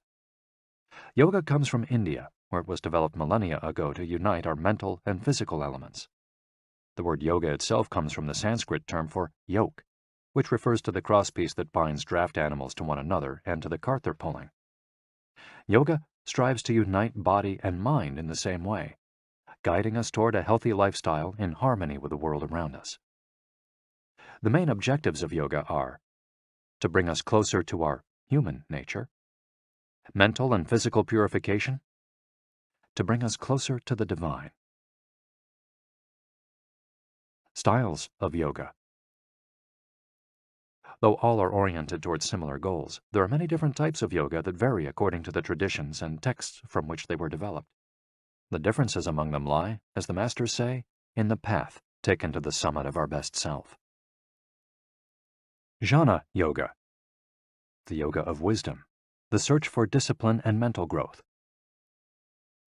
Karma Yoga focuses on action, on tasks and duties that benefit oneself and one's community. Bhakti Yoga, the yoga of devotion and surrender to the divine. Mantra Yoga focuses on the recitation of mantras to reach a state of relaxation. Kundalini Yoga combines diverse steps to reach the desired mental state. Raja Yoga, also known as the royal path, encompasses a range of steps geared toward achieving communion with oneself and others. Hatha Yoga, the most widespread form in the West and Japan, characterized by asanas or poses combined in a quest for balance. How to do a sun salutation. The sun salutation is one of the most iconic exercises in Hatha Yoga. To do it, you simply have to follow these 12 basic movements. 1. With your feet together, stand up straight, but keep your muscles relaxed. Exhale. 2. Place the palms of your hands together in front of your chest. From this position, inhale as you raise your arms above your head and bend backwards slightly. 3. Exhale as you bend forward until you touch the ground with the palms of your hands, without bending your knees. 4. Stretch one leg back to touch the floor with the tips of your toes. Inhale. 5. Bring the other leg back, keeping your legs and arms straight as you hold your breath. 6. As you exhale, bend your arms and bring your chest to the ground, and then forward, resting your knees on the ground. 7. Straighten your arms and bend your spine back, keeping the lower half of your body on the ground. Inhale. 8. With your hands and feet on the ground, lift your hips until your arms and legs are straight and your body forms an upside-down V. Exhale throughout the movement. 9. Bring forward the same leg you'd stretched back earlier and bend it so that your knee and foot are aligned under your head and between your hands. Inhale. 10.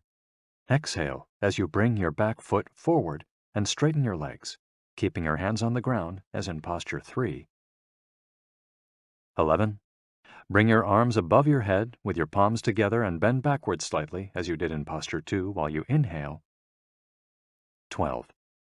Lower your arms to their initial position in mountain pose while you exhale. You've just greeted the sun. Now you're ready to have a fantastic day. Tai Chi. Also known as Tai Chi Chuan, Tai Chi is a Chinese martial art that can be traced back hundreds of years to Buddhism and Confucianism. It's very popular in Japan, too. According to Chinese tradition, it was created by the Taoist master and martial arts practitioner Zhang Sanfeng, though it was Yang Luchan who in the 19th century brought the form to the rest of the world. Tai Chi was originally a neijia, or internal martial art, meaning its goal was personal growth. Focused on self-defense, it teaches those who practice it to defeat their adversaries by using the least amount of force possible and by relying on agility. Tai Chi, which was also seen as a means of healing body and mind, would go on to be used more frequently to foster health and inner peace. To encourage its citizens to be more active, the Chinese government promoted it as an exercise, and it lost its original connection to martial arts, becoming instead a source of health and well-being, accessible to all. Styles of Tai Chi. There are different schools and styles of Tai Chi. The following are the best known. Chen style alternates between slow movements and explosive ones. Yang style, the most widespread of the forms, characterized by slow, fluid movements. Wu style utilizes small, slow, deliberate movements. Hao style, centered on internal movements, with almost microscopic external movements, one of the least practiced forms of Tai Chi, even in China. Despite their differences, these styles all have the same objectives. 1. To control movement through stillness. 2. To overcome force through finesse. 3. To move second and arrive first. 4. To know yourself and your opponent. The 10 basic principles of Tai Chi. According to the master Yang Cheng Fu, the correct practice of Tai Chi follows 10 basic principles. 1. Elevate the crown of your head and focus all your energy there. 2. Tighten your chest and expand your back to lighten your lower body. 3. Relax your waist and let it guide your body. 4.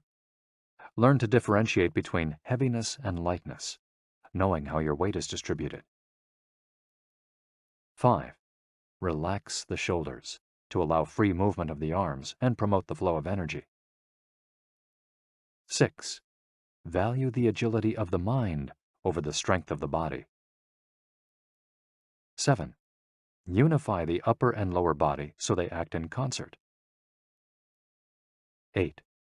Unify the internal and the external to synchronize mind, body, and breath. 9. Do not break the flow of your movement. Maintain fluidity and harmony. 10. Look for stillness in movement. An active body leads to a calm mind. Imitating clouds. One of the best-known movements in Tai Chi consists of following the form of clouds in an exercise called wave hands like clouds. Here are the steps. 1. Extend your arms in front of you with your palms down. 2. Turn your palms to face in, as though you were hugging a tree trunk. 3. Open your arms out to the side. 4. Bring the left arm up and center, and the right arm down and center. 5. Trace the shape of a ball in front of your body. 6. Turn your left palm toward your face. 7. Shift your weight to your left foot and pivot from your hip toward that side while your eyes follow the movement of your hand. 8. Bring your left hand to your waist and your right hand in front of your face. 9. Shift your weight to your right foot. 10. Pivot toward your right, looking at your raised right hand the entire time. 11. Repeat this movement fluidly, shifting your weight from one foot to the other as you reposition your hands. 12. Stretch your arms out in front of you again and bring them down slowly, returning to your initial position. Qigong, also known as Qi Kung. Its name combines Qi, life force or energy, and Gong, work, indicating that the form works with the individual's life force. Though relatively modern, especially under its current name, the art of Qigong is based on the Tao Yin, an ancient art meant to foster mental and physical well-being. The practice began to appear in reports on training in martial arts at the beginning of the 20th century, and by the 1930s was being used in hospitals. The Chinese government later popularized it, as it had done with Tai Chi. Qigong involves static and dynamic physical exercises that stimulate respiration in a standing, seated, or reclined position. There are many different styles of Qigong, but all of them seek to strengthen and regenerate Qi. Though its movements are typically gentle, the practice is intense. Benefits of Qigong. According to numerous international scientific studies, Qigong, like Tai Chi and yoga, offers significant health benefits. The following stand out among those proven through scientific research, as observed by Dr. Kenneth M. Sancer of San Francisco's Qigong Institute in his article, Medicinal Applications of Qigong. Modification of brainwaves. Improved balance of sex hormones. Lower mortality rate from heart attacks. Lower blood pressure in patients with hypertension. Greater bone density. Better circulation. Deceleration of symptoms associated with senility. Greater balance and efficiency of bodily functions. Increased blood flow to the brain and greater mind-body connection. Improved cardiac function. Reduction in the secondary effects of cancer treatments. Practicing these arts not only keeps us in shape, it also helps extend our lives. Methods for practicing Qigong. In order to practice Qigong correctly, we should remember that our life energy flows through our whole body. We should know how to regulate its many parts. 1. Tiao Shen. Regulating the body by adopting the correct posture. It's important to be firmly rooted to the ground. 2. Tiao Shi. Regulating the breath until it is calm, steady, and peaceful. 3. Jiao Xin. Regulating the mind, the most complicated part as it implies emptying the mind of thoughts. Jiao Qi. Regulating the life force through the regulation of the 3 prior elements so that it flows naturally. 5. Jiao Shen. Regulating the spirit. The spirit is both strength and root in battle, as Yang Jwing-Ming explains in The Essence of Taiji Qigong. In this way, the whole organism will be prepared to work together toward a single goal. The 5 elements of Qigong. One of Qigong's best-known exercises is a series representing the 5 elements: earth, water, wood, metal, and fire. This series of movements seeks to balance the 5 currents of energy in order to improve brain and organ function. There are several ways to do these movements. In this case, we're following the model of Professor Maria Isabel Garcia Monreal from the Qigong Institute in Barcelona. Earth. 1. Stand with your legs apart and your feet directly below your shoulders. 2. Turn your feet outwards slightly to straighten the posture. 3. Keep your shoulders relaxed and down, and your arms loose at your sides, slightly away from your body. This is the Wu Qi, or rooted posture. 4. As you inhale, raise your arms in front of you until your hands are level with your shoulders, your palms facing down. 5. Exhale as you bend your knees and bring your arms down until your hands are level with your stomach, your palms facing in.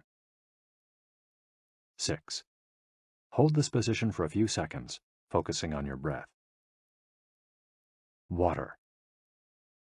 Starting from earth posture, bend your knees into a squat, keeping your chest upright and exhaling throughout.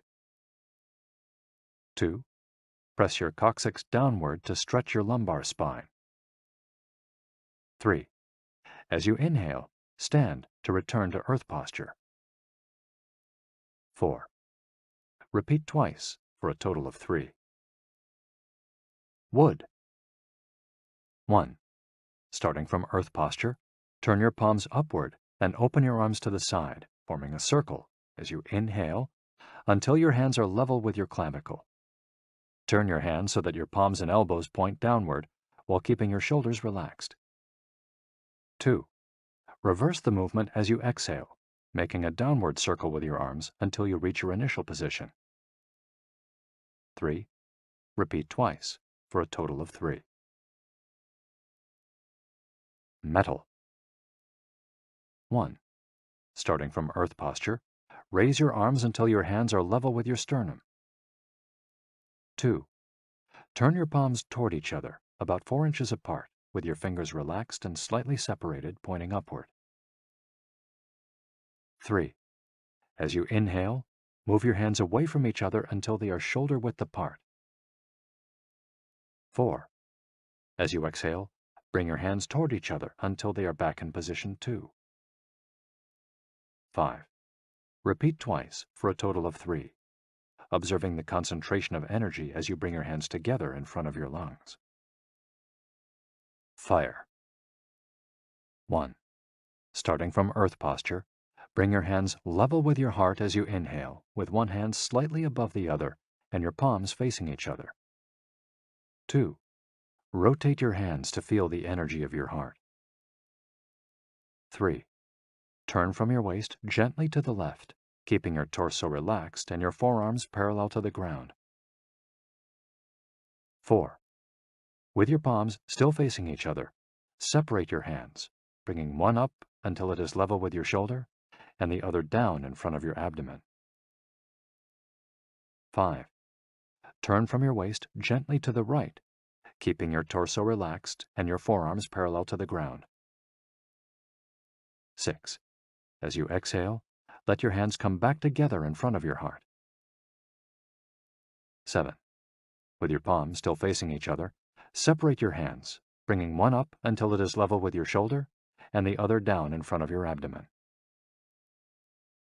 Completing the series. 1.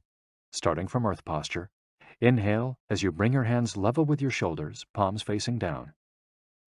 2. As you exhale, lower your arms to rest at your sides, returning to the initial Wu Qi posture. Shiatsu. Created in Japan in the early 20th century, principally for the treatment of arthritis, Shiatsu also works on energy flow through the application of pressure with the thumbs and the palms of the hands. In combination with stretching and breathing exercises, it seeks to create equilibrium among the different elements of the body. The following quote is about the Tao Yin, a general term referring to the ancient arts meant to foster mental and physical well-being. It is not important that a Tao Yin have a name. He is imitating something or is engraved in jade. What is important is the technique and the essence of what is really practiced. Stretching and contracting, bending and lifting of the head, stepping, lying down, resting or standing, walking or stepping slowly, screaming or breathing, everything can be a Dao Yin. Ge Hong. Breathe better. Live longer. The book Xiu Qian Shishu, known in the West as 10 Books on the Cultivation of Perfection, dates back to the 13th century and is a compendium of materials from diverse sources on developing the mind and body. It quotes, among others, the celebrated Chinese doctor and essayist Sun Simiao, who lived during the 6th century. Sun Simiao was a proponent of a technique called the 6 healing sounds, which involves the coordination of movement, breathing, and pronouncing sounds with the purpose of bringing our souls to a place of calm. The 6 sounds are XU, pronounced like shh, with a deep sigh, which is associated with the liver. HE, pronounced like her, with a yawn, which is associated with the heart. SI, pronounced like sir, with a slow exhale, which is associated with the lungs. CHUI, pronounced like chui, with a forceful exhale, which is also associated with the kidneys. HOO, pronounced like hu, which is associated with the spleen. And XI, pronounced like shi, which connects the whole body. The following poem by Sun Simiao offers clues about how to live well according to the season. It reminds us of the importance of breathing and suggests that as we breathe, we visualize the organs associated with each of the healing sounds. In spring, breathe shh for clear eyes, and so wood can aid your liver. In summer, reach for her, so that heart and fire can be at peace. In fall, breathe sir to stabilize and gather metal, keeping the lungs moist. For the kidneys, next, breathe chui and see your inner waters calm. The triple heater needs your shi to expel all heat and troubles. In all 4 seasons, take deep breaths so your spleen can process food. And of course, avoid exhaling noisily. Don't let even your own ears hear you. The practice is most excellent and will help preserve your divine elixir. It might feel confusing to be presented with all the Eastern traditions we've introduced in this chapter. The takeaway is that they all combine a physical exercise with an awareness of our breath. These 2 components, movements and breath, help us to bring our consciousness in line with our body, instead of allowing our mind to be carried away by the sea of daily worries. Most of the time, we're just not aware enough of our breathing.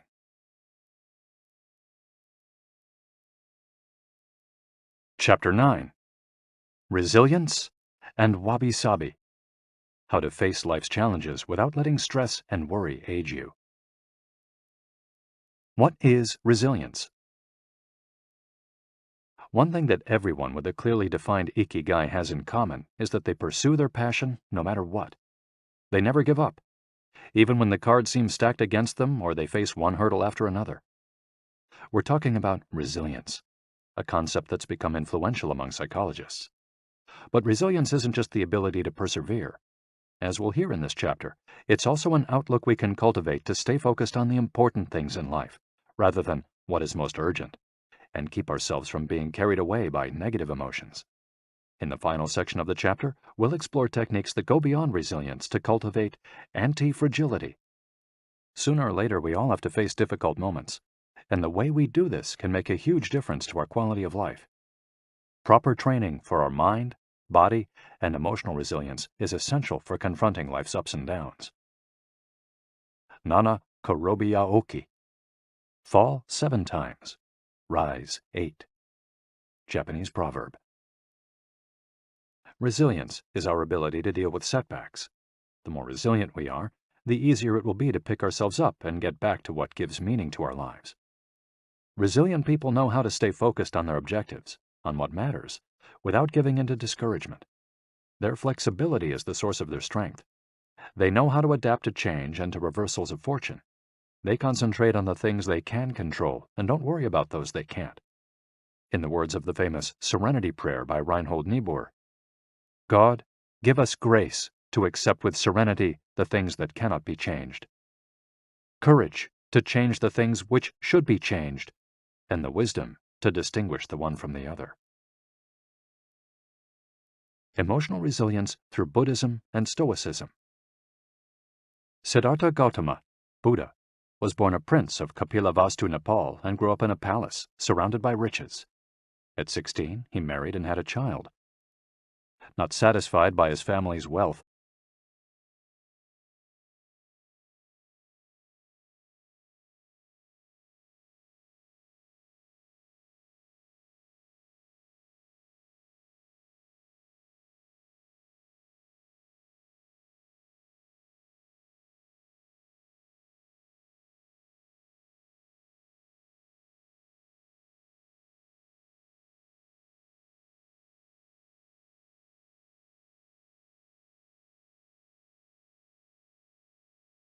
he decided to try a different lifestyle and ran away from the palace to live as an ascetic.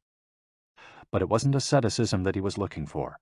It didn't offer the happiness and well-being he sought. Neither wealth nor extreme asceticism worked for him. He realized that a wise person should not ignore life's pleasures. A wise person can live with these pleasures, but should always remain conscious of how easy it is to be enslaved by them. Zeno of Citium began his studies with the Cynics. The Cynics also led ascetic lives, leaving behind all earthly pleasures. They lived in the street, and the only thing they owned was the clothing on their backs. Seeing that cynicism did not give him a sense of well-being, Zeno abandoned its teachings to found the school of Stoicism, which centers on the idea that there is nothing wrong with enjoying life's pleasures as long as they do not take control of your life as you enjoy them. You have to be prepared for those pleasures to disappear. The goal is not to eliminate all feelings and pleasures from our lives, as in cynicism, but to eliminate negative emotions. Since their inception, one of the objectives of both Buddhism and Stoicism has been to control pleasure, emotions, and desires. Though the philosophies are very different, both aim to curb our ego and control our negative emotions. Both Stoicism and Buddhism are, at their roots, methods for practicing well-being. According to Stoicism, our pleasures and desires are not the problem. We can enjoy them as long as they don't take control of us. The Stoics viewed those who were able to control their emotions as virtuous. What's the worst thing that could happen? We finally land our dream job, but after a little while we're already hunting for a better one. We win the lottery and buy a nice car, but then decide we can't live without a sailboat. We finally win the heart of the man or woman we've been pining for, and suddenly we find we have a wandering eye. People can be insatiable. The Stoics believe that these kinds of desires and ambitions are not worth pursuing. The objective of the virtuous person is to reach a state of tranquility, apatheia, the absence of negative feelings such as anxiety, fear, shame, vanity, and anger, and the presence of positive feelings such as happiness, love, serenity, and gratitude. In order to keep their minds virtuous, the Stoics practiced something like negative visualization. They imagined the worst thing that could happen in order to be prepared if certain privileges and pleasures were taken from them. To practice negative visualization, we have to reflect on negative events, but without worrying about them. Seneca, one of the richest men in ancient Rome, lived a life of luxury, but was, nonetheless, an active Stoic. He recommended practicing negative visualization every night before falling asleep. In fact, he not only imagined these negative situations, he actually put them into practice. For example, by living for a week without servants, or the food and drink he was used to as a wealthy man. As a result, he was able to answer the question, what's the worst thing that could happen? Meditating for healthier emotions. In addition to negative visualization and not giving in to negative emotions, another central tenet of Stoicism is knowing what we can control and what we can't, as we see in the Serenity Prayer. Worrying about things that are beyond our control accomplishes nothing. We should have a clear sense of what we can change and what we can't, which in turn will allow us to resist giving in to negative emotions. In the words of Epictetus, it's not what happens to you, but how you react that matters. In Zen Buddhism, Meditation is a way to become aware of our desires and emotions, and thereby free ourselves from them. It's not simply a question of keeping the mind free of thoughts, but instead involves observing our thoughts and emotions as they appear, without getting carried away by them. In this way, we train our minds not to get swept up in anger, jealousy, or resentment. One of the most commonly used mantras in Buddhism focuses on controlling negative emotions. Om Mani Padme Hum, in which Om is the generosity that purifies the ego, Ma is the ethics that purifies jealousy, Ni is the patience that purifies passion and desire, Pad is the precision that purifies bias, Me is the surrender that purifies greed, and Hum is the wisdom that purifies hatred. The here and now and the impermanence of things. Another key to cultivating resilience is knowing in which time to live. Both Buddhism and Stoicism remind us that the present is all that exists, and it is the only thing we can control. Instead of worrying about the past or the future, we should appreciate things just as they are in the moment, in the now. The only moment in which you can be truly alive is the present moment, observes the Buddhist monk Thich Nhat Hanh. In addition to living in the here and now, the Stoics recommend reflecting on the impermanence of the things around us. The Roman Emperor Marcus Aurelius said that the things we love are like the leaves of a tree. They can fall at any moment with a gust of wind. He also said that changes in the world around us are not accidental, but rather form part of the essence of the universe, a rather Buddhist notion, in fact. We should never forget that everything we have and all the people we love will disappear at some point. This is something we should keep in mind, but without giving in to pessimism. Being aware of the impermanence of things does not have to make us sad. It should help us love the present moment and those who surround us. All things human are short-lived and perishable, Seneca tells us. The temporary, ephemeral, and impermanent nature of the world is central to every Buddhist discipline. Keeping this always in mind helps us avoid excessive pain in times of loss. Wabi-sabi and Ichigo Ichie. Wabi-sabi is a Japanese concept that shows us the beauty of the fleeting, changeable, and imperfect nature of the world around us. Instead of searching for beauty in perfection, we should look for it in things that are flawed, incomplete. This is why the Japanese place such value, for example, on an irregular or cracked teacup. Only things that are imperfect, incomplete, and ephemeral can truly be beautiful, because only those things resemble the natural world. A complementary Japanese concept is that of Ichigo Ichie, which could be translated as, "This moment exists only now and won't come again." It's heard most often in social gatherings as a reminder that each encounter, whether with friends, family, or strangers, is unique and will never be repeated, meaning that we should enjoy the moment and not lose ourselves in worries about the past or the future. The concept is commonly used in tea ceremonies, Zen meditation, and Japanese martial arts, all of which place emphasis on being present in the moment. In the West, we've grown accustomed to the permanence of the stone buildings and cathedrals of Europe, which sometimes gives us the sense that nothing changes, making us forget about the passage of time. Greco-Roman architecture adores symmetry, sharp lines, imposing facades, and buildings and statues of the gods that outlast the centuries. Japanese architecture, on the other hand, doesn't try to be imposing or perfect, because it is built in the spirit of wabi-sabi. The tradition of making structures out of wood presupposes their impermanence and the need for future generations to rebuild them. Japanese culture accepts the fleeting nature of the human being and everything we create. The grand shrine of Ise, for example, has been rebuilt every 20 years for centuries.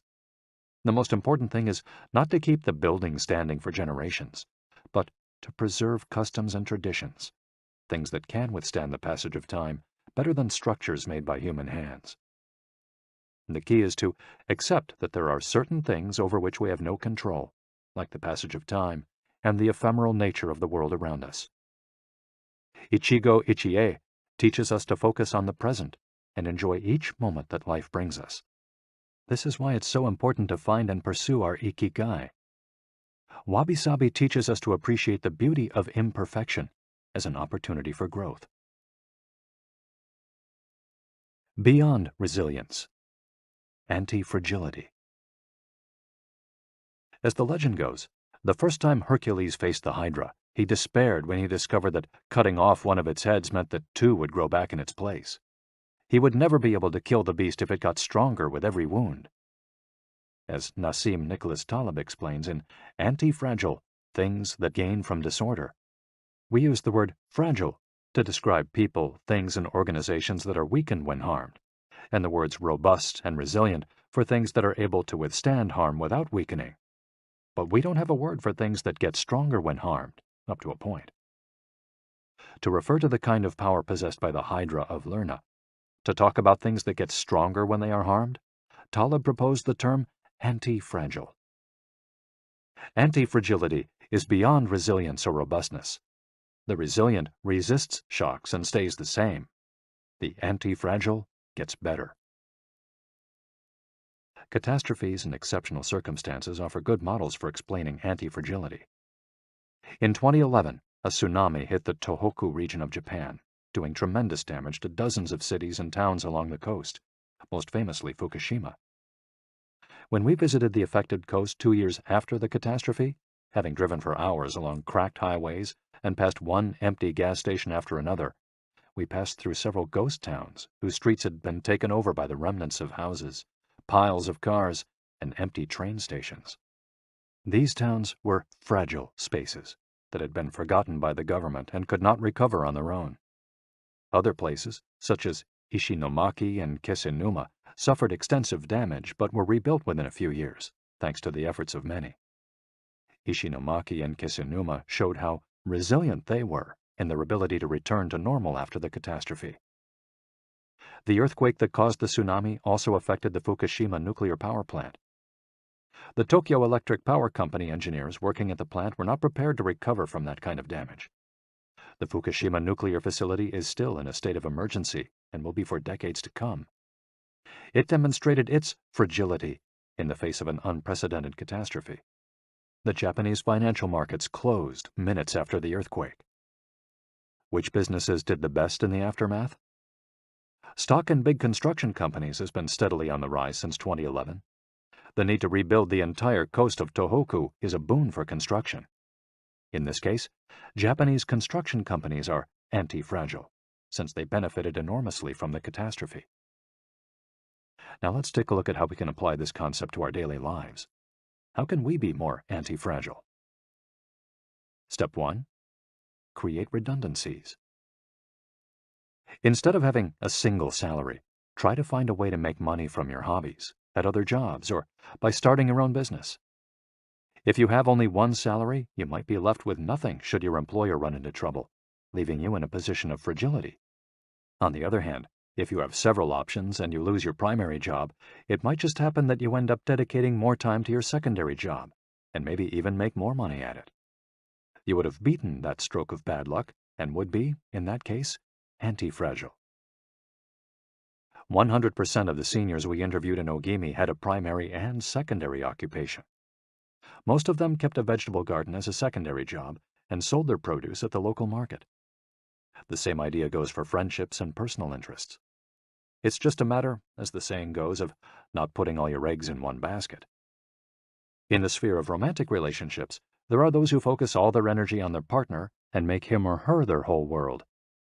Those people lose everything if the relationship doesn't work out. Whereas, if they've cultivated strong friendships and a full life along the way, they'll be in a better position to move on at the end of a relationship.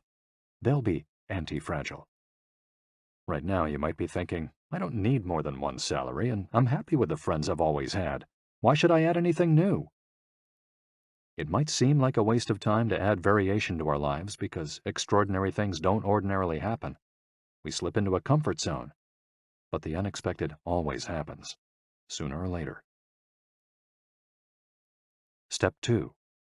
Bet conservatively in certain areas and take many small risks in others. The world of finance turns out to be very useful in explaining this concept. If you have $10,000 saved up, you might put $9,000 of that into an index fund or fixed-term deposit and invest the remaining $1,000 in 10 startups with huge growth potential, say $100 in each. One possible scenario is that 3 of the companies fail. You lose $300. The value of 3 other companies goes down. You lose another $100 or $200. The value of 3 goes up. You make $100 or $200. And the value of one of the startups increases 20-fold. You make nearly $2,000, or maybe even more. You still make money, even if 3 of the businesses go completely belly up. You've benefited from the damage, just like the Hydra. The key to becoming anti-fragile is taking on small risks that might lead to great reward without exposing ourselves to dangers that might sink us, such as investing $10,000 in a fund of questionable reputation that we saw advertised in the newspaper. Step 3. Get rid of the things that make you fragile. We're taking the negative route for this exercise.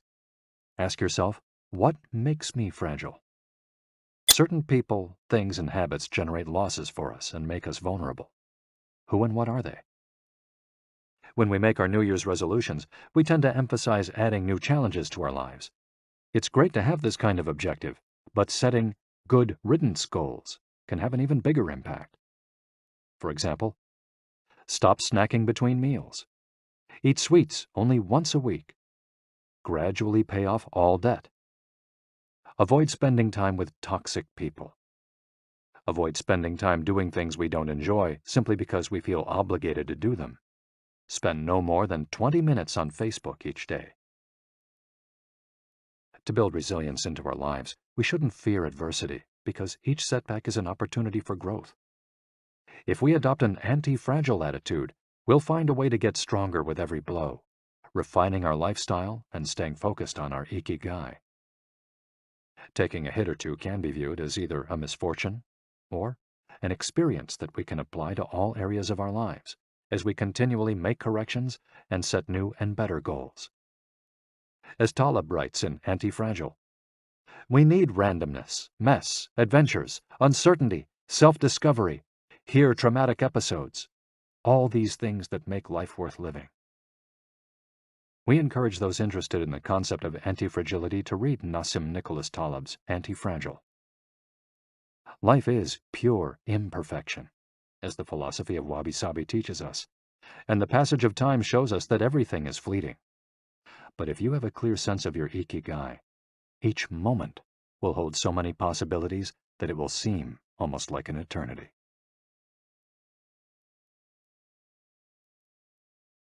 Epilogue. Ikigai, the art of living. Mitsuo Aida was one of the most important calligraphers and haikuists of the 20th century. He is yet another example of a Japanese person who dedicated his life to a very specific Ikigai, communicating emotions with 17-syllable poems using a shodo calligraphy brush. Many of Aida's haikus philosophize about the importance of the present moment and the passage of time. One could be translated as, "In the here and now, the only thing in my life is your life." In another poem, Aida writes simply, "Here, now." It is an artwork that seeks to evoke feelings of mono no aware, a melancholy appreciation of the ephemeral. The following poem touches on one of the secrets of bringing Ikigai into our lives. Happiness is always determined by your heart. And one last one, also by Aida, is keep going. Don't change your path. Once you discover your Ikigai, pursuing it and nurturing it every day will bring meaning to your life. The moment your life has this purpose, you will achieve a happy state of flow in all you do, like the calligrapher at his canvas or the chef who, after half a century, still prepares sushi for his patrons with love. Conclusion. Our Ikigai is different for all of us, but one thing we have in common is that we're all searching for meaning. When we spend our days feeling connected to what is meaningful to us, we live more fully. When we lose the connection, we feel despair. Modern life estranges us more and more from our true nature, making it very easy for us to lead lives lacking in meaning. Powerful forces and incentives, money, power, attention, success, distract us on a daily basis. Don't let them take over your life. Our intuition and curiosity are very powerful internal compasses to help us connect with our Ikigai. Follow those things you enjoy and get away from or change those you dislike. Be led by your curiosity and keep busy by doing things that fill you with meaning and happiness. It doesn't need to be a big thing. We might find meaning in being good parents or in helping our neighbors. There is no perfect strategy to connecting with our Ikigai. But what we've learned from the Okinawans is that we should not worry too much about finding it. Life is not a problem to be solved. Just remember to have something that keeps you busy doing what you love while being surrounded by the people who love you. The 10 Rules of Ikigai.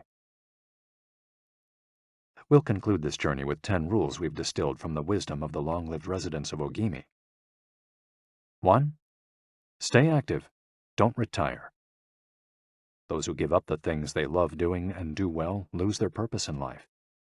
That's why it's so important to keep doing things of value, making progress, bringing beauty or utility to others, helping out, and shaping the world around you, even after your official professional activity has ended. 2. Take it slow. Being in a hurry is inversely proportional to quality of life. As the old saying goes, walk slowly and you'll go far. When we leave urgency behind, life and time take on new meaning. 3. Don't fill your stomach. Less is more when it comes to eating for long life, too. According to the 80% rule, in order to stay healthier longer, we should eat a little less than our hunger demands, instead of stuffing ourselves. 4. Surround yourself with good friends. Friends are the best medicine. There for confiding worries over a good chat, sharing stories that brighten your day, getting advice, having fun, dreaming, in other words, living. 5. Get in shape for your next birthday. Water moves. It is at its best when it flows fresh and doesn't stagnate. The body you move through life in needs a bit of daily maintenance to keep it running for a long time. Plus, exercise releases hormones that make us feel happy. 6. Smile. A cheerful attitude is not only relaxing, it also helps make friends. It's good to recognize the things that aren't so great, but we should never forget what a privilege it is to be in the here and now, in a world so full of possibilities. 7. Reconnect with nature. Though most people live in cities these days, human beings are made to be part of the natural world. We should return to it often to recharge our batteries. 8. Give thanks. To your ancestors, to nature, which provides you with the air you breathe and the food you eat. To your friends and family, to everything that brightens your days and makes you feel lucky to be alive. Spend a moment every day giving thanks, and you'll watch your stockpile of happiness grow. 9. Live in the moment. Stop regretting the past and fearing the future. Today is all you have. Make the most of it. Make it worth remembering. 10. Follow your Ikigai. There is a passion inside you, a unique talent that gives meaning to your days and drives you to share the very best of yourself until the very end. If you don't know what your Ikigai is yet, as Viktor Frankl says, your mission is to discover it. The authors of this audiobook wish you a long, happy, and purposeful life. Thank you for joining us. Hector Garcia and Francesc Miralles. You've been listening to Ikigai, The Japanese Secret to a Long and Happy Life by Hector Garcia and Francesc Miralles, narrated by Walter Dixon. If you've enjoyed this audiobook and this performance, then please visit our website, gildanmedia.com. That's GILDANMEDIA.com. where you'll find a wide selection of titles in business and finance, personal development, psychology, and much, much more. And thank you for being a Gildan audio listener.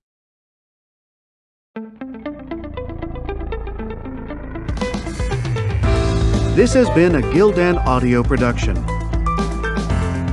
For more affordable, mind-enriching programs, visit our website at gildanmedia.com.